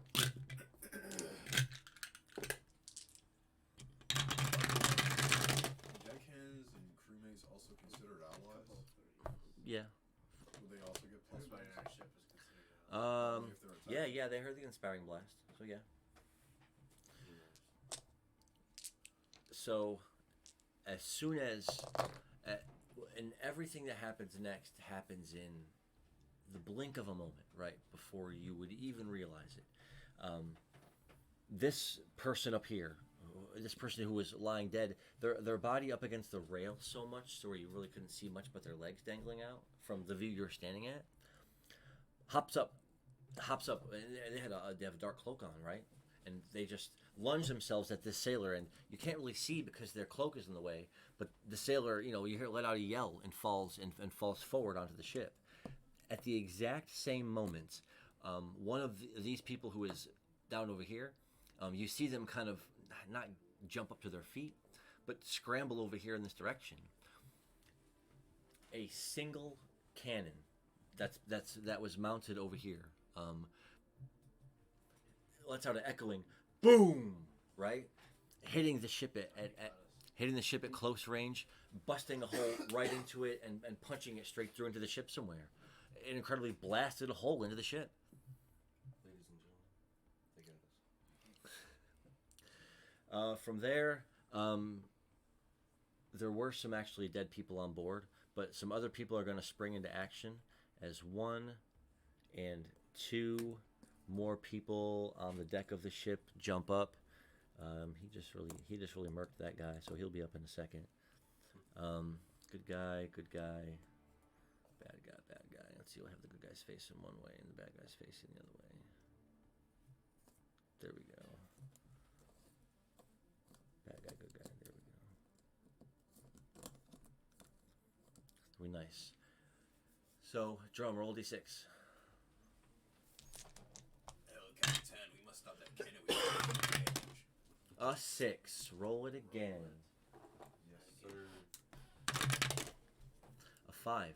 Because you were back, your back was all the way up against the rail here with the bow. You just happened to hear something making the faintest bit of a up against the ship.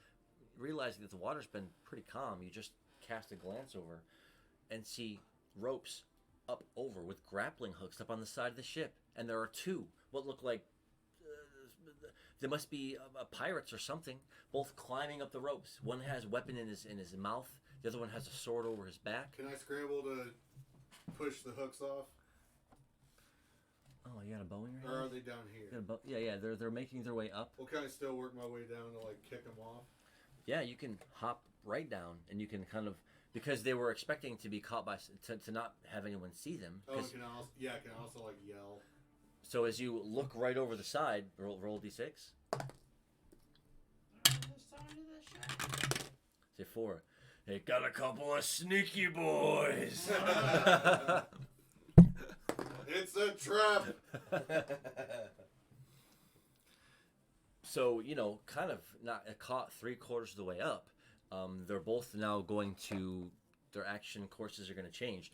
This one is going to, with that knife in his mouth, reach out, pull it out of his mouth with his hand, and throw it up towards this this deckhand. He's going to throw it. He's going to throw it right up at him, rolling a 5. The deckhand will roll a 5, barely getting out of the way of the knife in time as it goes flashing by him. Whew! Could have took an eye out. You know what? This is a pirate battle. I'm going to unequip my bow, and I would like to equip my scimitar. Let's go. The scimitar. He's 3/4 of the way up the rope. He's the one with the sword over his back. So now he's trying to scramble up the rope as quickly as he can before you can take your action.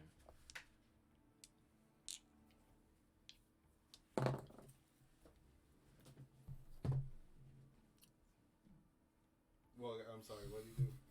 He's scrambling up the rope as quickly as he can before you can try to take your action, because he's been realized he's been caught. Mm-hmm. So he's like trying to get up, and Well, so you have a chance to take one action before he gets there. I got that scimitar. I guess I'll take a swipe at the rope that he's climbing. Roll d6. A 6. Nice. Roll it again.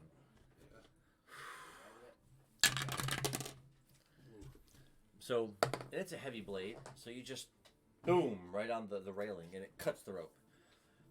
Instantly, he his hands give way as he falls back and splashes into the water. Looney Tunes music.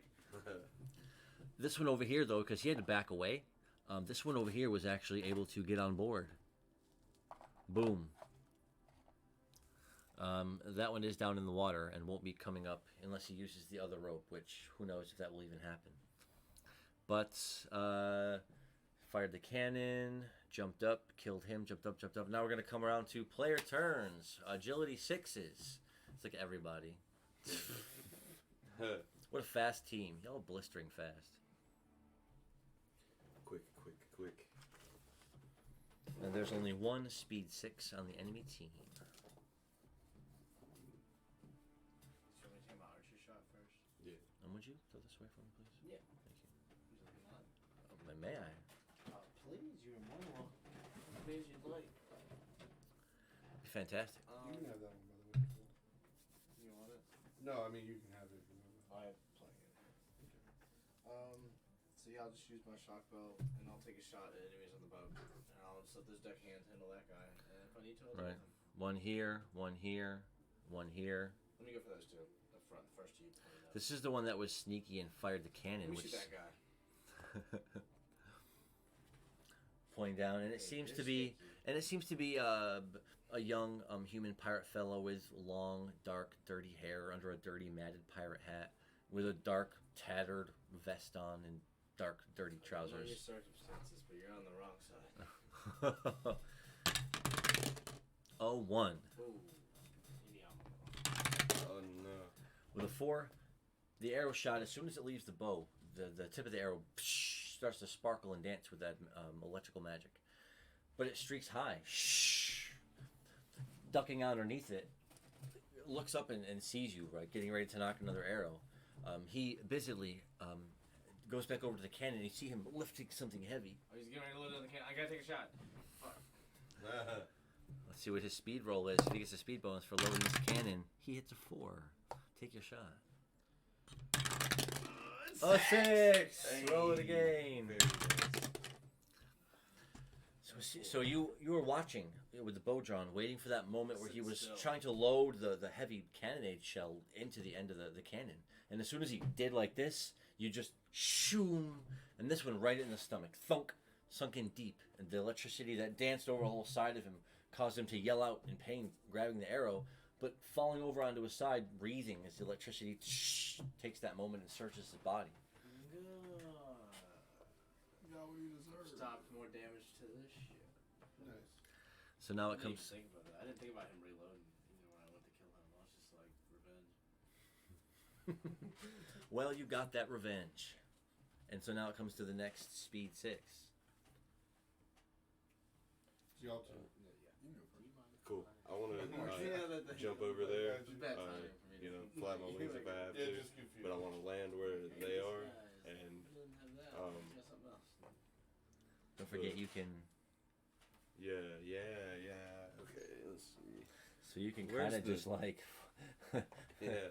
If you really wanted to do some damage, you could climb up here and then do that for a minute. Do a dive bomb. He's Do a climbing dive from bomb. the top rope. Yeah. Would I have enough time to like climb up here and then jump off on this guy? People do that. So it'll take. It would take You do, yeah. probably half of your You turn do to the, scurry up hold there. down the sword. That's okay. I just want to like fly towards this guy. Okay. And like come in and equip my brass knuckles first, and then come in with an air snap at right punch. Nice. So roll for the jump and the flutter first. D6s. Yeah. A 6. Roll it again. Nice. A second 6. Oh, A here we second go. 6. Please, we need it. A Oh, 5. God. Man. But that's enough to where you take one step on the rail and just jump up, fluttering your wings out like this. This pirate who had jumped to his feet and who had brandished his dagger against this dockhand was poised for a moment until what little of the sun was out was suddenly blocked by these two huge, sprawling wings. He just looks up at a moment, totally transfixed by it, as you know, like the Batman.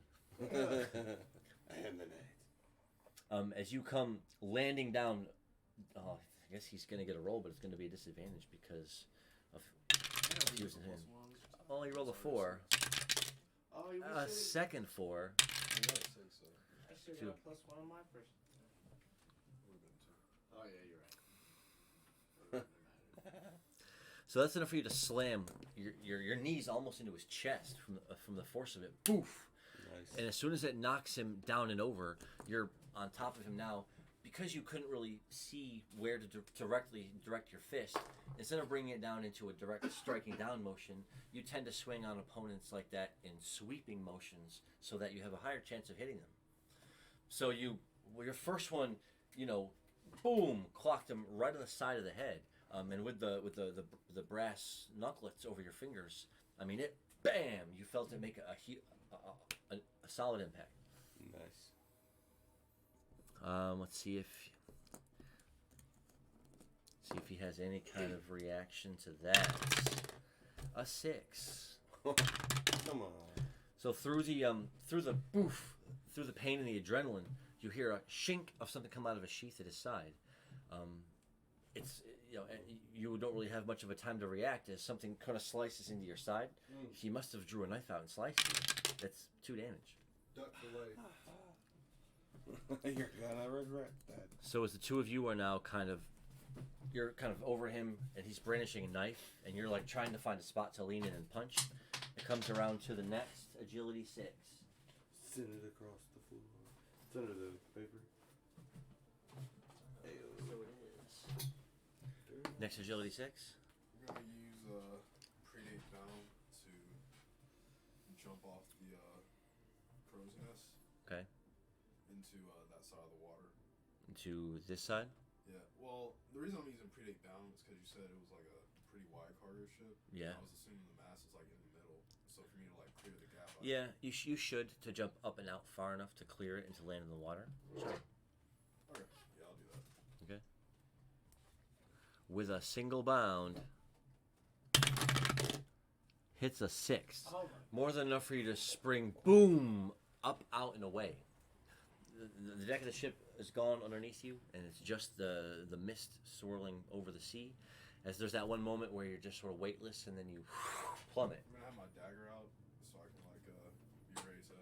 Nice. Whatever's underwater. Yeah, that because that one pirate landed in the water, and so as you were watching for any sign of his motion in the water, and this one jumped up on the deck of the ship, so you were turning to face them as well, and then you see a Slippy goes streaking down past you into the water, sploosh. Awesome.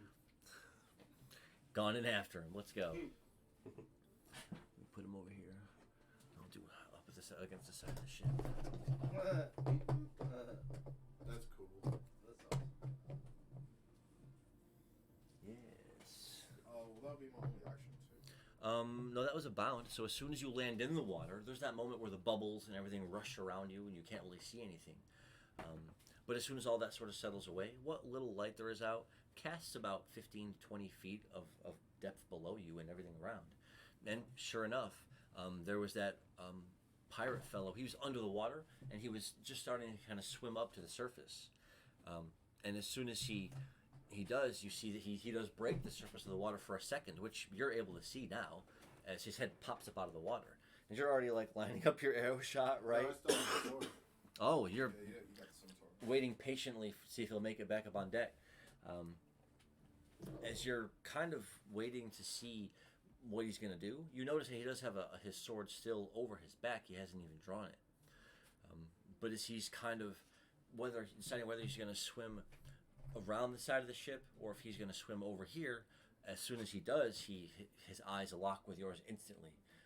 And before he takes his turn, you notice that moment where he's reaching up to draw for his weapon. Again, treading water next to the ship. About 2 blocks, about 10 feet. I'll cast Zap at him. Oh my god. Oh, that's a good move for that, yeah. This poor guy. A 4. Nice. So as soon as you yell the word for it, it's just a zzz. And he was reaching up to grab his weapon. It actually not only hit him, but kind of splayed out over the water too and splashed somewhat against the side of the ship. It doesn't damage the ship because it's wood. But as soon as it hits him, you hear a loud bzzz, right? And he instantly yells and screams, right? His whole body locks up. His hand's still on the hilt of the weapon as he was going to draw it out. And you see his whole arm now is just almost like there's a big dark red spot, as if the zap had hit him right on his forearm. And he's just kind of trying to reel the weapon like this, but his whole body is frozen. And so there's that moment where he's like starting to sink in the water.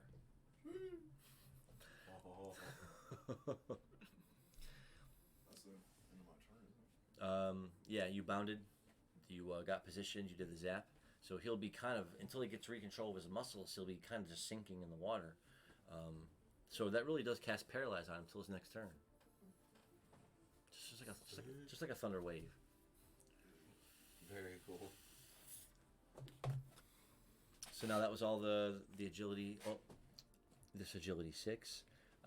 He's gonna get up, and now that his body is spun around, you can see in view that he had what looked like 2 knives in his hands, but he had them in the stabbing positions. This cloaked pirate, drew them out like this from the backs of his victim, and as he turns, he sees an avian fellow with a birdman struggling with one of his compatriots as they're getting their weapons around. So, chuckling to himself, with his knives in the stabbing position, he's just going to walk straight in this direction, and kind of just walking up to where you're kind of struggling. He's just going to do like a punch. Instead of a bladed attack, he's just going to try to punch you right in the side of your head to knock you out. A 5. Oh, okay. All right, buddy. A 5. Get out of here. Just on instinct alone, your head just narrowly manages to dart out of the way. It still connects. You only take 1 damage, but it hits you more in the front of your face than in the side of your temple and your head. Cool. It does rock you back, and you kind of are forced to kind of get up off of him. Not get up off him, but shy back and away. Because now there's another attacker that's kind of come around to kind of fight you. This deckhand is going to be close enough to where he's going to kind of come up behind you, try to back you up. Cool. And so upon doing that, he is going to, one of his daggers, he's going to flip it up and he's going to throw it with a 1. Uh-oh. Deckhand will easily dodge out of the way with a 5. So that's going to bring it around to, that's the end of the agility 6s. Agility 5, he's going to attack this deckhand with a 4. Ooh, the deckhand knocked it into a 2 and then beat it with a 3. Oh, man. So as they cross blades, he's going to push him back against this side of the ship, and with slashing motions, keep him pinned back. So this is kind of an ongoing fight. He's down with that arrow in his side, the guy who was shooting the cannon. As soon as he had loaded the shell in, he was shot with something like a lightning bolt. He's on the ground now, and the electricity has sort of faded, but the arrow's in his side. But he's lying with the cannon about, 8 feet from where he's lying. It's loaded. It just needs to be canistered up like this, and needs to be fused. And so now he's just going to take his turn to grab and crawl and scrape himself towards the cannon with a 5. He'll take him his turn, but he'll get there next turn. Fighting. Okay, fighting. This one here on the deck of the ship is going to attack this deckhand. Through one knife, but has a regular knife in their hand. Stabs out with a 2. Wow, the deckhand with a 3. Backing up, out of the way of the slashing attacks. It's going to kind of back up on where this deckhand and where Sprinkles are standing as the fight kind of makes its way across the deck to where you can see that a pirate has boarded the ship on this side. And he's swiping furiously with a knife at this deckhand who's bounding backwards to try to stay out of the way. And then there's this fellow underwater who's going to try to roll to get his senses back. A 2. Wow. Because his body had been shocked, as soon as he started sinking, he started taking on water before he could even get his muscles together to choke on it. And so instantly he was struggling underwater to get his senses and to get his bearings. He had his weapon pulled out and sheathed, but then he lets go of it, dropping it into the water. As he's furiously trying to get back above the surface to try to take even a single breath. Roll a d6. Yeah, I wanted to attempt to smother him. A 4. Yeah, with a 4, you just kind of throw your body up over the spot of the water where he was about to rise out from, slamming into him with all your weight. You feel him under your weight as you keep him under the water. Can I attempt to use predate dive? Oh my God! Yeah. Yeah. Yes, you can. Woo! That's nice. Sick.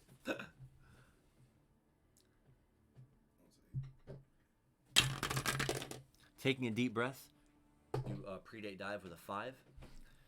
Instantly pushing yourself down in the water. Because of his weight underneath you and the way he's struggling, you don't dive as forcefully as you normally would. But you still go down 3, 5, 7, 8, 11 feet, right? Under the water. With him flailing and thrashing underneath you, you can see that the anger and aggression in his eyes moments ago is now replaced with fear and panic.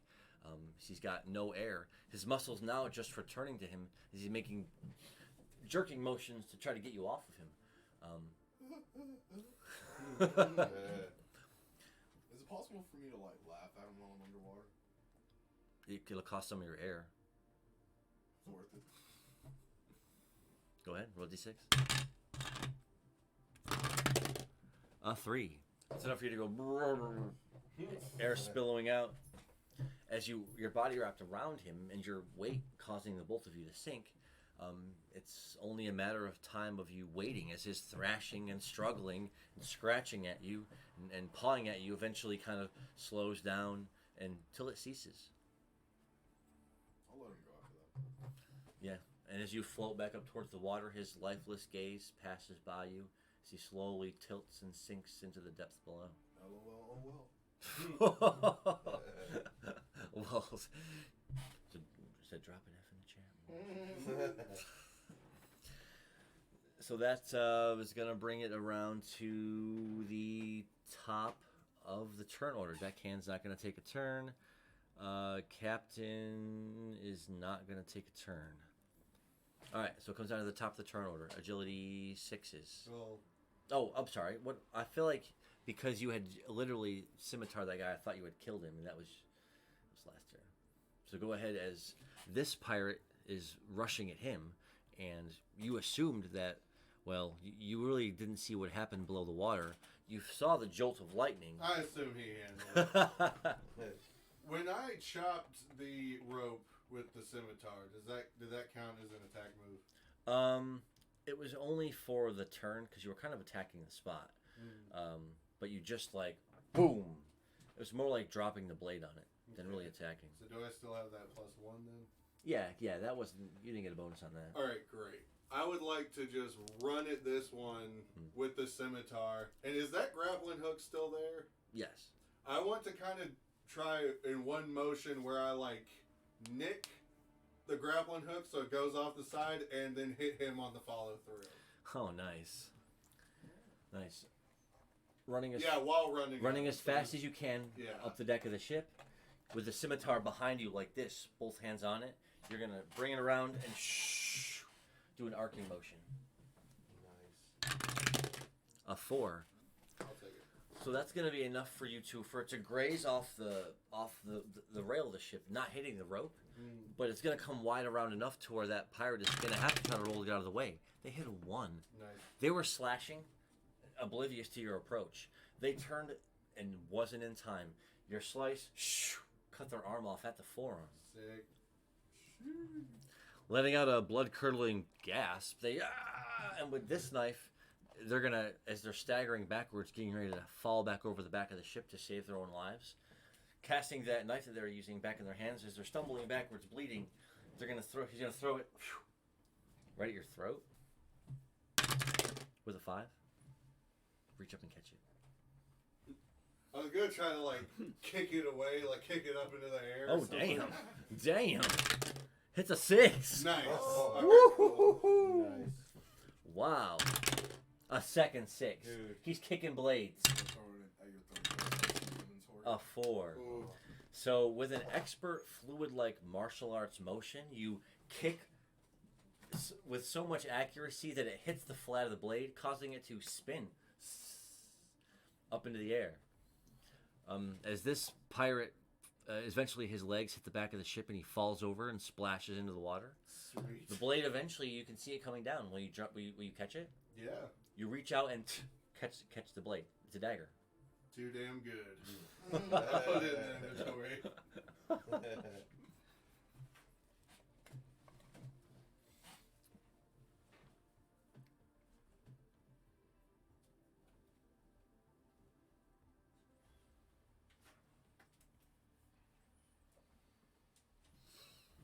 Nice. Launch that attack. Kicked off. This deckhand's just going to be staring at Eli. What did I just see? It's like someone being a legend. You've probably never seen it before. Alright, so now we'll come around to the top of the turn order. Because everyone else had taken their turns. Okay, I guess the deckhand will move down here. Captain's not going to do anything. Okay. He's not gonna say anything. The captain? He's instead of words this whole time. No, because the battle is... He's not giving any commands. They're fighting right now. So he's not saying, hey, he didn't warn anybody that there was one coming on the deck. He didn't say that guy's trying to reload the cannon. He didn't give any warnings or try to lead us in any way. He's really just watching everything play out. I've lost all Real respect for this Real guy. stoic, this guy.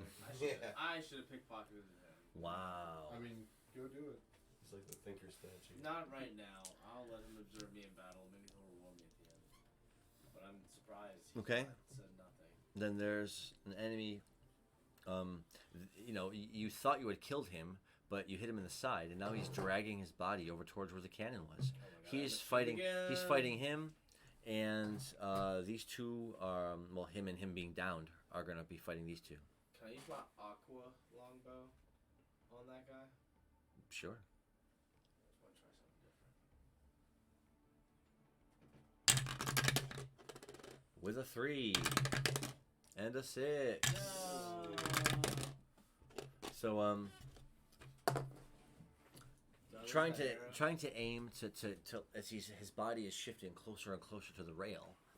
You tried to get a lineup, and as soon as you shoot it out of the aqua bow, water magic springs out. It literally rushes with sea foam in a watery arrow strike. So it's gonna not really hit him. Glance off the top, spraying water everywhere. I guess that was enough to, I mean, not distract him, but Maybe get water on the fuse of the candle? well, you know what? That was my idea. I waited to see how. It's his idea. Okay, no, that's definitely what happened, because it was a huge burst of water around the arrow when it landed on the railing, which then splashed water all over the place. So he put up. Let's So- go. Dude. Got the Nice. power whip. So this cannoneer pirate here, with an arrow in his side, was desperately scrambling over to the cannon to try to load it. As soon as he got his head up, he saw over the rail you lining up with the arrow. So as soon as he ducked back down and slammed it shut, he heard the arrow scrape over the rail and a splash of water hit him. He lets out a laugh under his breath and goes, "Ha ha! He missed me!" And as he goes up to hit the fuse, he realizes that it's soaking wet and can't light it. Get dunked on. Sick. I waited. I'm gonna see how it works and throw that in. I'm glad. Got him all messed up.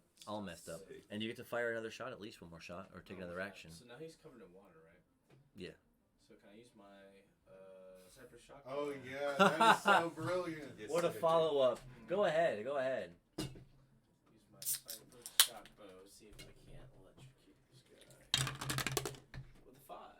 Hey. Oh yeah, a 5. That's more than enough. As this time you say you leap from this ship over to the railing of this ship for just a moment, Okay. turning to really get a good line-up view. As you saw him like with the cuff of his robes trying to mat out the fuse to like dry it, but then he turns and looks along the ship to see you standing there with the bow ready like this. There's one moment where he makes up with his face as if he's going to say something, but as soon as you loose the arrow and the flash of electrical magic blares from the arrow, it streaks towards the target, and as soon as it hits him, electricity just dances all over his whole body and all over the deck where the water was. He lets out a trembling, I say because the way he was lying, I guess the arrow would have had to have hit him like in the shoulder, like here, like boom. Not killing him again, but now he's been electrocuted and he's senseless, lying there, smoke rising from the wound. He did. Let's go. Nice. So that is going to bring it around to Irving's turn. Heck yeah. I'm gonna punch some people. Let's punch. He's still kind of getting up, but you had to back up off of him because of this. And the way he's wielding his knives in the stabbing position, and the way he's cloaked, and he's got, missing a lot of his teeth like a pirate would be. He had a pirate eye patch, but his face is all scarred up. But he looks to be some kind of a seasoned-looking pirate by any means. Ooh. All right. Then in that case, I'm gonna equip both of my daggers, the gust dagger and Okay. the rock dagger, and the guy. Since I'm standing pretty close to the guy laying on the ground, I'm gonna try and take the rock dagger and just throw it into him, like into his chest. Nice. And then I'm gonna go up to the other guy with the other dagger and try to fight him. Okay. Rock dagger first. Yep. As you flip it into the throwing position, and you cast it down with a 3. Let's see if he has any. A 4. Oh wow. No. So as you throw it, he's able to lift his arm up, and it sinks into the ground right where he was at, barely missing. But as you go to lean in and swing around on this one. Go ahead and roll d6 for that wind dagger attack. 6. It was just. No. He ducks underneath it, closing the distance in between you, and doing another one of those slicing underneath you like this. He kind of crosses over behind your under your swing, right? With the dagger. Another 1d4 damage. That's 1 damage. But now this deckhand is going to take an opportunity attack, to which the pirate is going to, he's going to try to bring his one dagger up to block it, and the swipe is going to come in so strong it's going to knock that dagger away. So now he's, single weapon for the moment. Nice. Everybody losing daggers. They're falling over the deck. So you did one attack, the other attack trying to, getting up now. This this part that you had fallen into with your swooping attack and punched, rising back up to his feet, he's gonna let out a growl like he's enraged, and he's gonna rush towards you in a bit of a tackling strike. A 2. It is a grapple though. Oh, that's not the right character. A 4. Nice. Jumping straight up, you flutter your wings out again. His low tackle goes right underneath your feet, and as soon as you put your feet on his back, you boom with your weight, pushing him down into the ground on his stomach. Sick. Boom. And now you're just on top of him. Does he have any kind of like back armor on? No.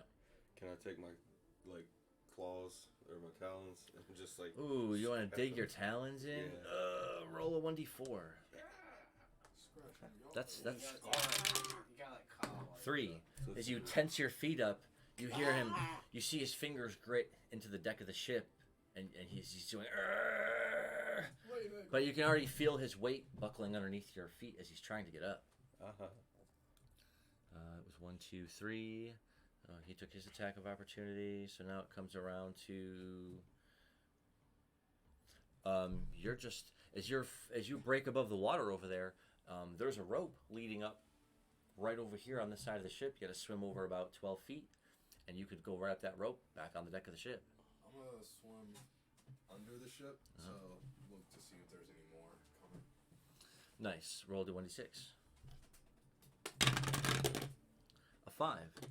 So submerging back below the water, it takes you a second to get below the ship, and as soon as you do, you see the underbelly of the other ship too. You don't see anything around as you're kind of swimming along. You don't see anybody else lurking under the water or anything else swimming. But that is going to bring you up.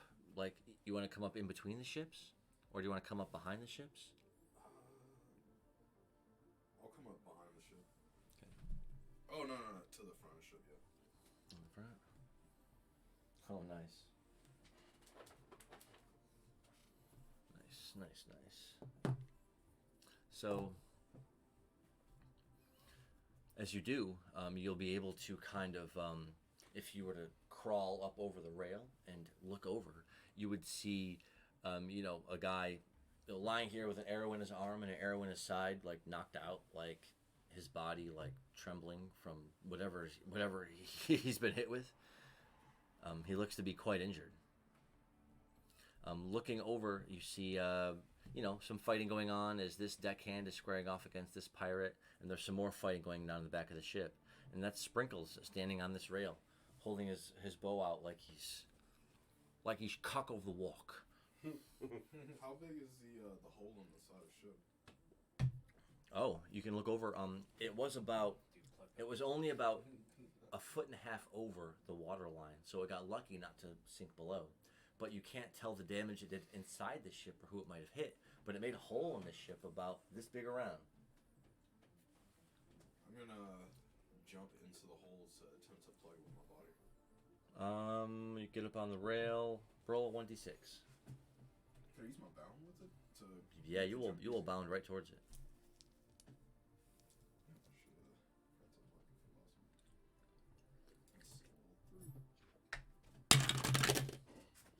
A 1.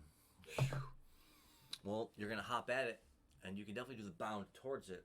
But with a 1, you try to get your body shrink small enough to fit in the hole, but the hole was just too small. So you just splat up against it, and you sort of drop sploosh back into the water. You couldn't make yourself small enough to fit in. So but that's. Yeah, if you want to, I'll put you. If you want to get back up on the railing of this ship to end your turn, do you swim back down and up onto the rail of this ship, or do you stay between them in the water? Oh, I'll stay on the railing. Okay, on the railing. Okay. Nice. That will come to Jody Fives. Okay, this deckhand. This deckhand attacking the rogue. Oh no. The rogue this time dodges his sword strike and stabs him, pushing him back. The rogue follows up. Oh, the deckhand knocks his second dagger away. Dang. And so now as he's scrambling over to try to get his weapon, he was going to swing to try and hit him. But he... Wow. He does hit him, but it isn't a very damaging move as he rises up with his dagger again. They square back off against each other. So it's kind of a good one-on-one matchup here and a good one-on-one matchup here. Well, let me just see. We are coming up on 158. We definitely are. 3 and a 5. Nice. The deckhand is going to get the upper hand. Dang, it's back and forth. It is.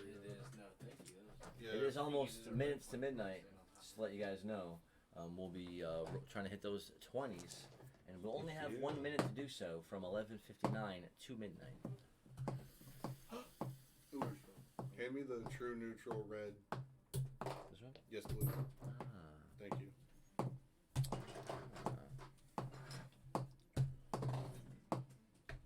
That's a 20. We roll 20s around here. Oh, wow. No, we just wasted.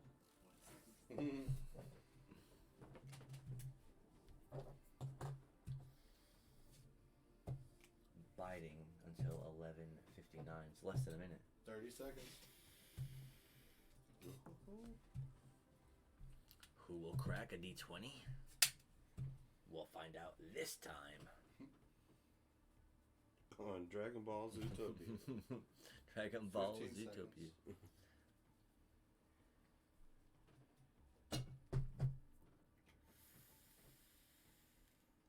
5 seconds. Oh shit.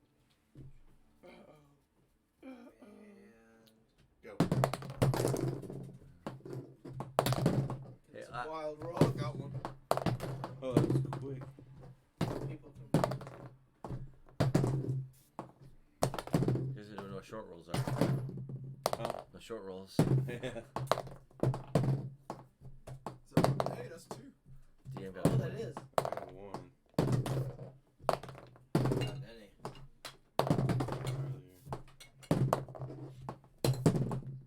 Alright, that's 2. Got 2 on the warm-up. That's 3. Still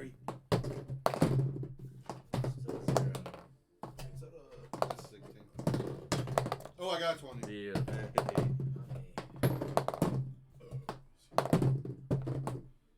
That's the 4.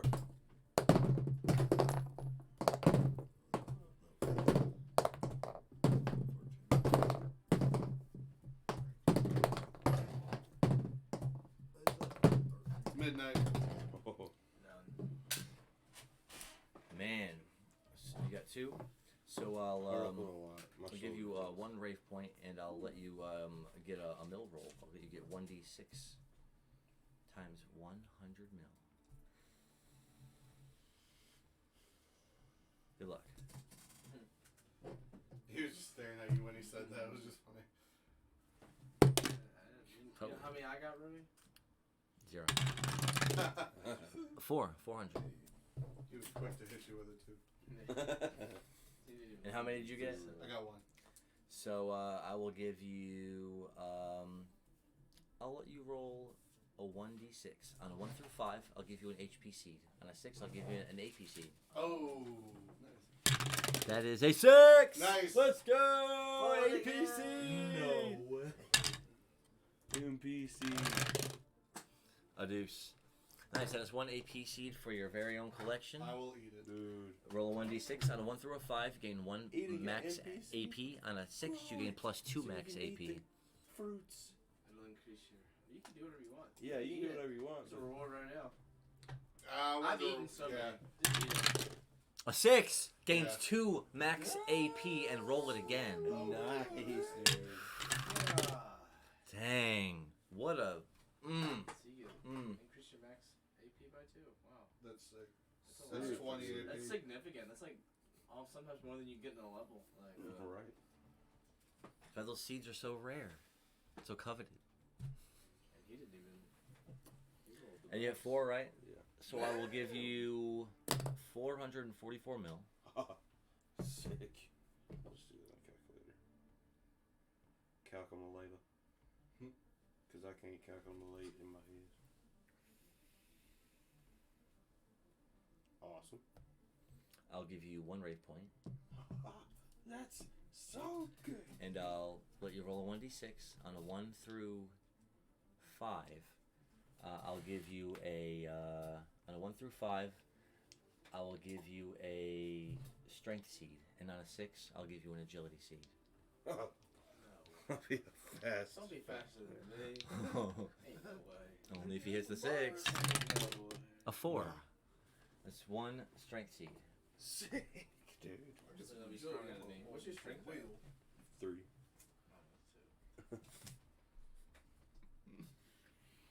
Awesome.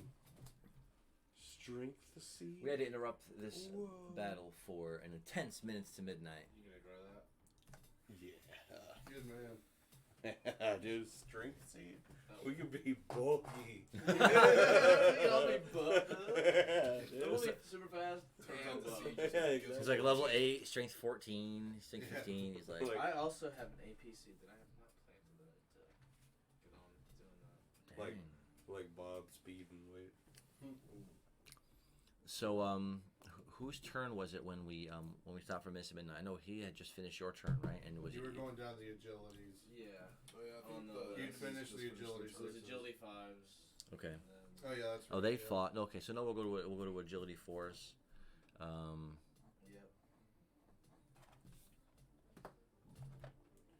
And she's gonna over here. And he's I gonna. think one of the cabin boys should ask the captain what to do. All right, agility 3s. Yeah, that's me. So there's enemy here, enemy here. Yeah, 2 enemies. Okay, well, I'm going to climb up and walk up behind the captain, so I'm like right behind his ear, like behind his shoulder, Okay. and I'd like to just go like, "So what do you do?" And just wait for him to respond. You can roll d6. 2. Oh, 1. Nice. Not even casting you a glance, he says, "I'm watching my men win this thing. What are you doing?" Winning it for you. Did you literally not just see what I did? I called it out. Come on, bro. Set up the one guy for Slippy. Hit that other guy. Come on now. I'm like your MVP right now. I have a crazy stat line. I prevented the most damage to the ship. I'm fighting 2 people currently. Yeah, I drowned somebody. We're doing pretty well. Yeah. Yeah, we're We on the right track. What at do you, least, I what do think. you, Yeah. I already called him out once. He's not doing anything. I mean, we could just give up No. and let his father. He's Maybe like- he's like trying to teach us. Maybe he's like a He's- it's like a Mr. Miyagi. Right now, he's letting Yeah. he's watching the battle unfold, and he's really not seeing, one friendly unit has died, but that's it.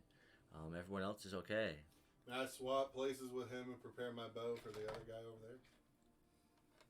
This guy here? Yeah. Go ahead. Yeah. And he's like crossing swords with this deckhand. No, it's a normal sized guy. But they're like crossing blades, and he's got them pushed up against the railings here as they're kind of not really gaining one ground against the other. Cool. So go ahead, you can line up your shot if you want. Yeah, I got that fire rainbow. So, yeah, I'm going to aim it at him. Try to hit him. A 2. So it's going to land low onto the ship itself. It's going to land like 3 or 4 feet in front of them. Boom, right to the ground. As soon as it left your bow, the tip erupted in flaming magic. It shh, boom, lands directly in front of them. So that was short. That was short. Does my is that also where I shot the water out? That was over here. Okay. See, cross the deck of the ship, fire a shot.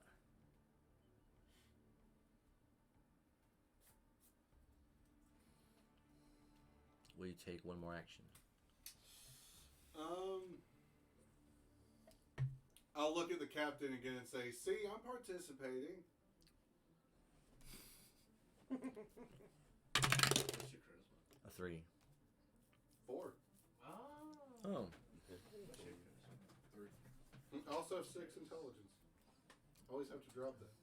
4. So everyone ended up picking good characters. I think Ajit would have like more charisma skills. See, so. Don't flatter yourself. I thought they were like caravan-esque, like traveling, trading. Like, you can get a lot of economic Khajiit stuff has ways of in having Skyrim from Yeah. the Khajiit class. Maybe you would like up your charisma if you got like a lion tamer to follow you around. Wait, but the plot twist is you're whipping the lion tamer. Yeah, see, I Like a really duck should hunt do thing. it. Oh man. Or not a duck hunt. So, like the people Now it hunt will thing. come around. Yeah, do you want to take one more action? It's a game that you play as I don't really know what else That's what I would made me do. think. Well, let me look. Dog just tricks the dog into doing stuff. And when he does that, the can kick. It's Somebody actually dressed up telling as a him to do duck that. at the brewery, and I beat them in Smash Bros. Using Duck Hunt. It was for the Boys and Girls Club. They do like the duck race thing. That's funny. You like buy a duck and they release it in the Smith. He kept like honking the. Cool. The first one they catch one's like $3,000, something like that. Wow. And they were trying to get people to come, and there weren't a lot of people there. She asked me to set it up so I could play them. Can I did, and I beat them. Sure. And I used I'll duck. admit No, there was like, how many duck characters? I was like, there's duck. They can have a long area to be. A playing fast. 6. Roll it I want again. them so bad, dude. There you go. So you do gain back 1 MP. Sweet. As on the front of the ship, you're able to close your eyes and gather and focus your thoughts. Operate on feeling alone. Yeah, you definitely feel like the tide of this battle is definitely more than shifted into your favor. It's the left side. You control It feels that way for sure. Oh yeah. All right, back around to the top of the turn order. Who will go first? Irving is in here mixing it up with this guy. These two are kind of squared off, and you were kind of fighting him one-on-one, and you were kind of pinning him down, putting your talons into his back as he was desperately struggling to get to his feet. And then you I tried to like claw him, but I think now You roll I'm a just 3 gonna, on it? I'm just gonna. Alright. Just gonna plunge my sword into him. Okay. With a 3. lunging down at him. A 3. Oh. You try to stab and it doesn't land because his body twisted away. But as you're kind of kneeling over him now, he's going to try to throw his elbows out and twist furiously to get away. Roll a 2, roll it to keep him down. A 5. Putting your knee on the small of his back, I guess. You roll, go ahead to stab him again then. Yeah. A 4. That time it should be enough. Oh, a 6. Dadgummit. Okay, he's struggling so hard, you're having trouble finding a spot where you can really kind of stab him. So with your other hand, you start kind of clocking him on the back of the head to try to stun him. Trying to get your body in the position to go ahead one more time. A 3. And a 3. Oh my god. So as you're still struggling, trying to subdue him, he's mightily struggling to get away. He's like, I don't want to die, that bird man. Bless you. All right, next agility 6. So I guess that guy right in front of me. This guy. So yes, if I can kill him, then that guy over the left will start attacking. Take a shot with the Cypress bow. Is it the Cypress shock bow? It is Cypress shock bow. Man, I really love 3-6. A 2. I hate to see it. Oh, I didn't really have to react. You're trying to line up your shot with this guy with the deckhand kind of in the way. As soon as you loose the shot, it goes over his shoulder and off over into the water. Missing. Do I hit any fish? No. You try. You can do that in Breath of the Wild. So as they continue to slash blades with each other, and we'll say, oh wow, he begins to get the upper hand, forcing him back in this direction. Just lines up my shot. And 2 dead. You're gonna keep him. it's more than that. It's 4 or 5. Roll it again. A 2. Another 2. Oh man. And a I did 2. Oh, we matched. So this time the arrow, it goes in between them, streaking past. They both stop for just a moment, and then let's see who gets the upper hand here. Captain didn't like that. Lost that arrow that went in the 1. Ooh, the deckhand with a 6 does get the upper hand, lunging forward and Deckhand's been slashing him right across his chest with his weapon, causing him to stumble back. With it turning towards you with his chest laid out, you see a line of blood running down it. But now it's a wide open shot. If you're going to finish your turn, take one more. Please. A 4. So I'll give him a 1d4 on a penalty reaction. Hits a 3. Nice. That's enough for the arrow to go low, right in his midsection. Thunk. Electricity shrieks all over his stomach. Before he even stumbles backwards to fall, this deckhand is over him in a sweep of weapons in his arms, knocking him over and like stabbing him and cutting him while he's on the ground. Good. He didn't hesitate at all. Savage. Go. So as these two are continuing to fight now.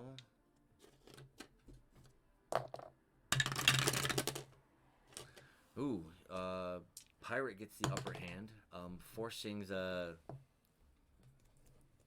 deckhand back against the rail, and oh no, drawing another dagger out from behind his back, he chunk up under his stomach, up against the railing, just stabbing with it cleanly. This deckhand like reaches over his wrist to try to stop him from moving the knife, and as they struggle there for a second, he then twists it. This deckhand lets out and falls over, blood gushing from the wound in his stomach. No. Not deckhand. Yes, one deckhand is That guy one. that we didn't even give a name to. One deckhand is down. One deckhand is down. Goes to the next agility 6. We can Fucking close everybody's Rob. dead. Yeah, that's right. Next agility 6. You're here. Says you. Guess I can do All it the as enemies well. around me are like. Yeah, there's only one enemy over here that's just got that just downed a deckhand, and then there's one enemy here that Lift he's the ship. Steal trying the to keep subdued. Steal the cannon. The cannon's right next to you. Is the cannon mounted? Or In bolted? order to make it look sneaky, it isn't mounted. It was wheeled up to that spot and laid up against the rail so that you couldn't see it obviously. And then when it was time to shoot it, it was just pivoted around. I'm gonna turn the cannon to face down this way. Oh my god! Oh, hell yeah. Yeah, so it's on wheels, so you just have to kind of pull it back a little bit. Roll a d6 for effort. What's your strength? Yeah, let me get a strength check too. Ooh, but you did roll a 6. Why don't you roll it again? That was a great roll. There. Like, threw it up there. So turning, you get the cannon lined up to like, because it was kind of facing like this. So you had to pull it back and then slowly pivot it around so it's facing like in this direction. Okay, I'm gonna get on the part of the cannon where the fuse is. Uh-huh. I'm gonna tell everyone to get in the water, and then I'm gonna use predate singe on the back of the cannon. Oh, Nice. it was loving That's perfect. Let's go. Let's go. Water's gonna stop This that. chaotic. So it is in line to maybe hit this you roll high enough in your predate sense? this roguish pirate that just stabbed this guy. Let's see if he predate singe. Little dice for 2, bro.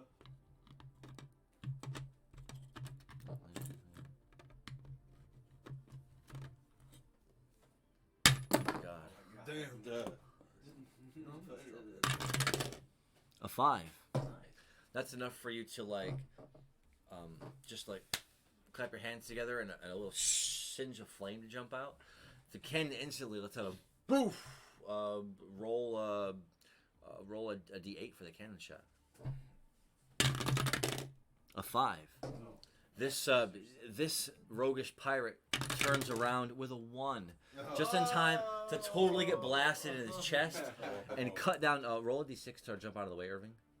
Oh, let's see here. A 5.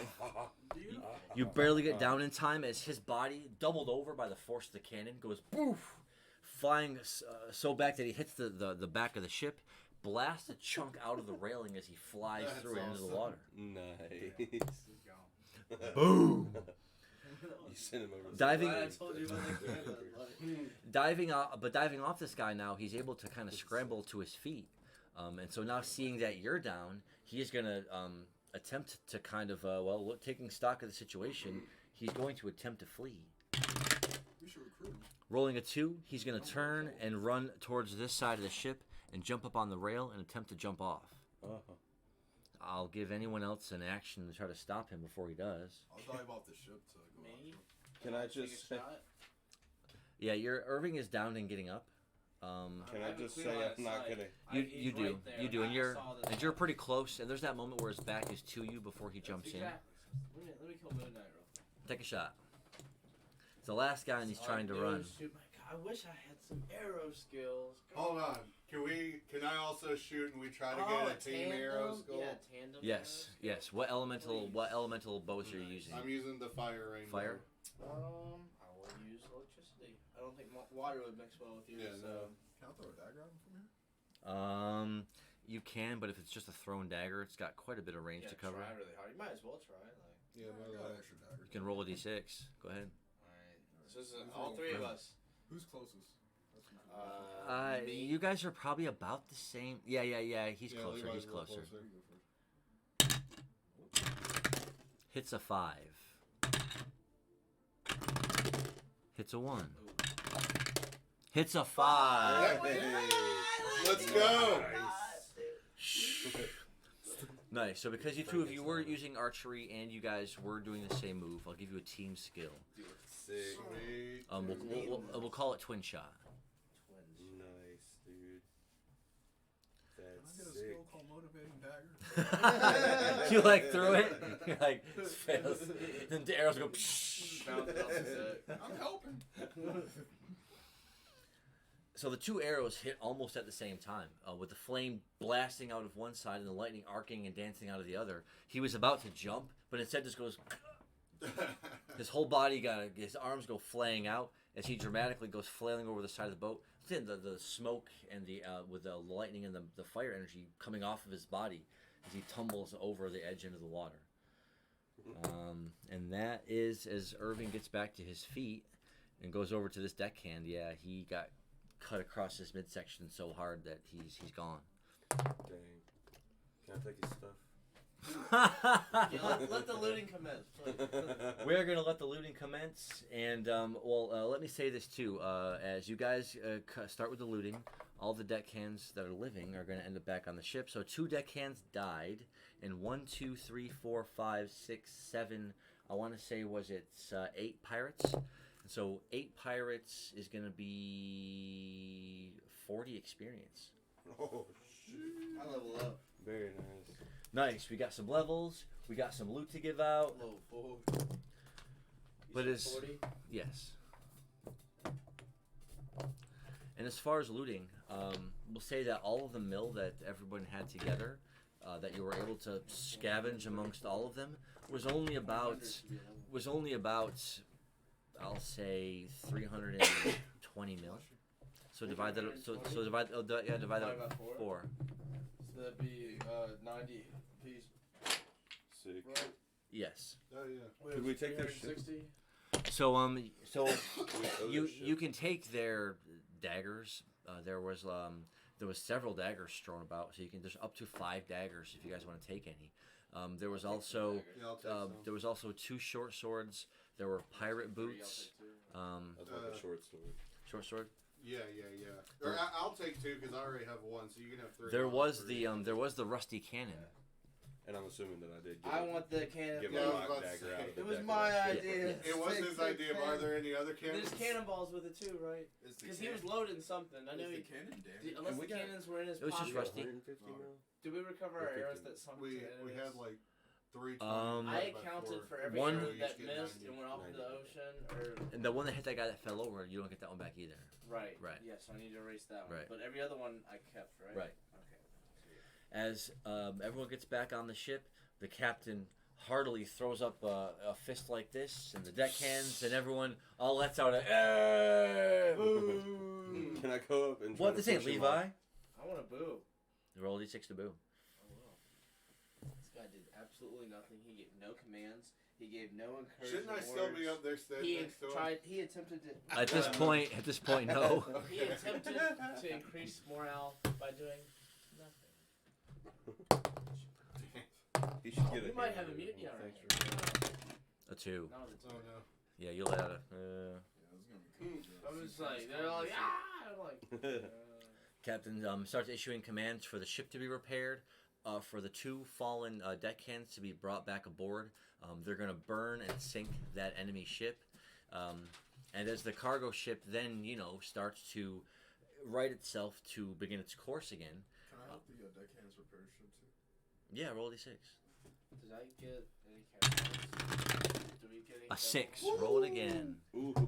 Let's go. Let's go. A second 6. Oh, no. Now is the time. Dude, it's Now gotta is be. the. Oh fuck. Jesus. Maybe that thing up. A 1. Still Ah, around there. Man. So close. Did I get any Crazy. cannonballs when I? Yeah. As far as the rusty cannon, you can say there was a half a barrel of cannon shot below decks. To say that it's probably about 20 cannon shells. 20 cannon shells. Yes. Nice. Put this boat on the spirit track. So the boat, beginning the repairs, and oh yeah, I'll give you 2 experience for assisting with the repairs. Oh, that's good. Nice. I'm at 423 mil. There's one of my cannon shells. Oh, Hey. almost. So I'm gonna give him 4 mil. What? Oh, I mean experience. Oh, Oh, experience. Okay. Yeah, I'm at 432. So as the cargo ship takes its rightful course, and Oh, they dude, get, yeah, we're level Yeah, 4. I'm also level Oh, 4. yeah, I'm also level We all hit level Nice. the cargo ship begins heading on its path through the mist I am back along currently east. at After 434. narrowly escaping the 412. dangers of that ambushing pirate ship. And you? The captain heartily saluting all the adventurers who made it out, and finding a new kinship with the not to call them stowaways, but the precious cargo above the cargo ship that came to his aid in his moment of need. So he will be grateful, but we will definitely have to close everything up for this time. I want to thank you guys if you're just jumping in. We do play every Monday.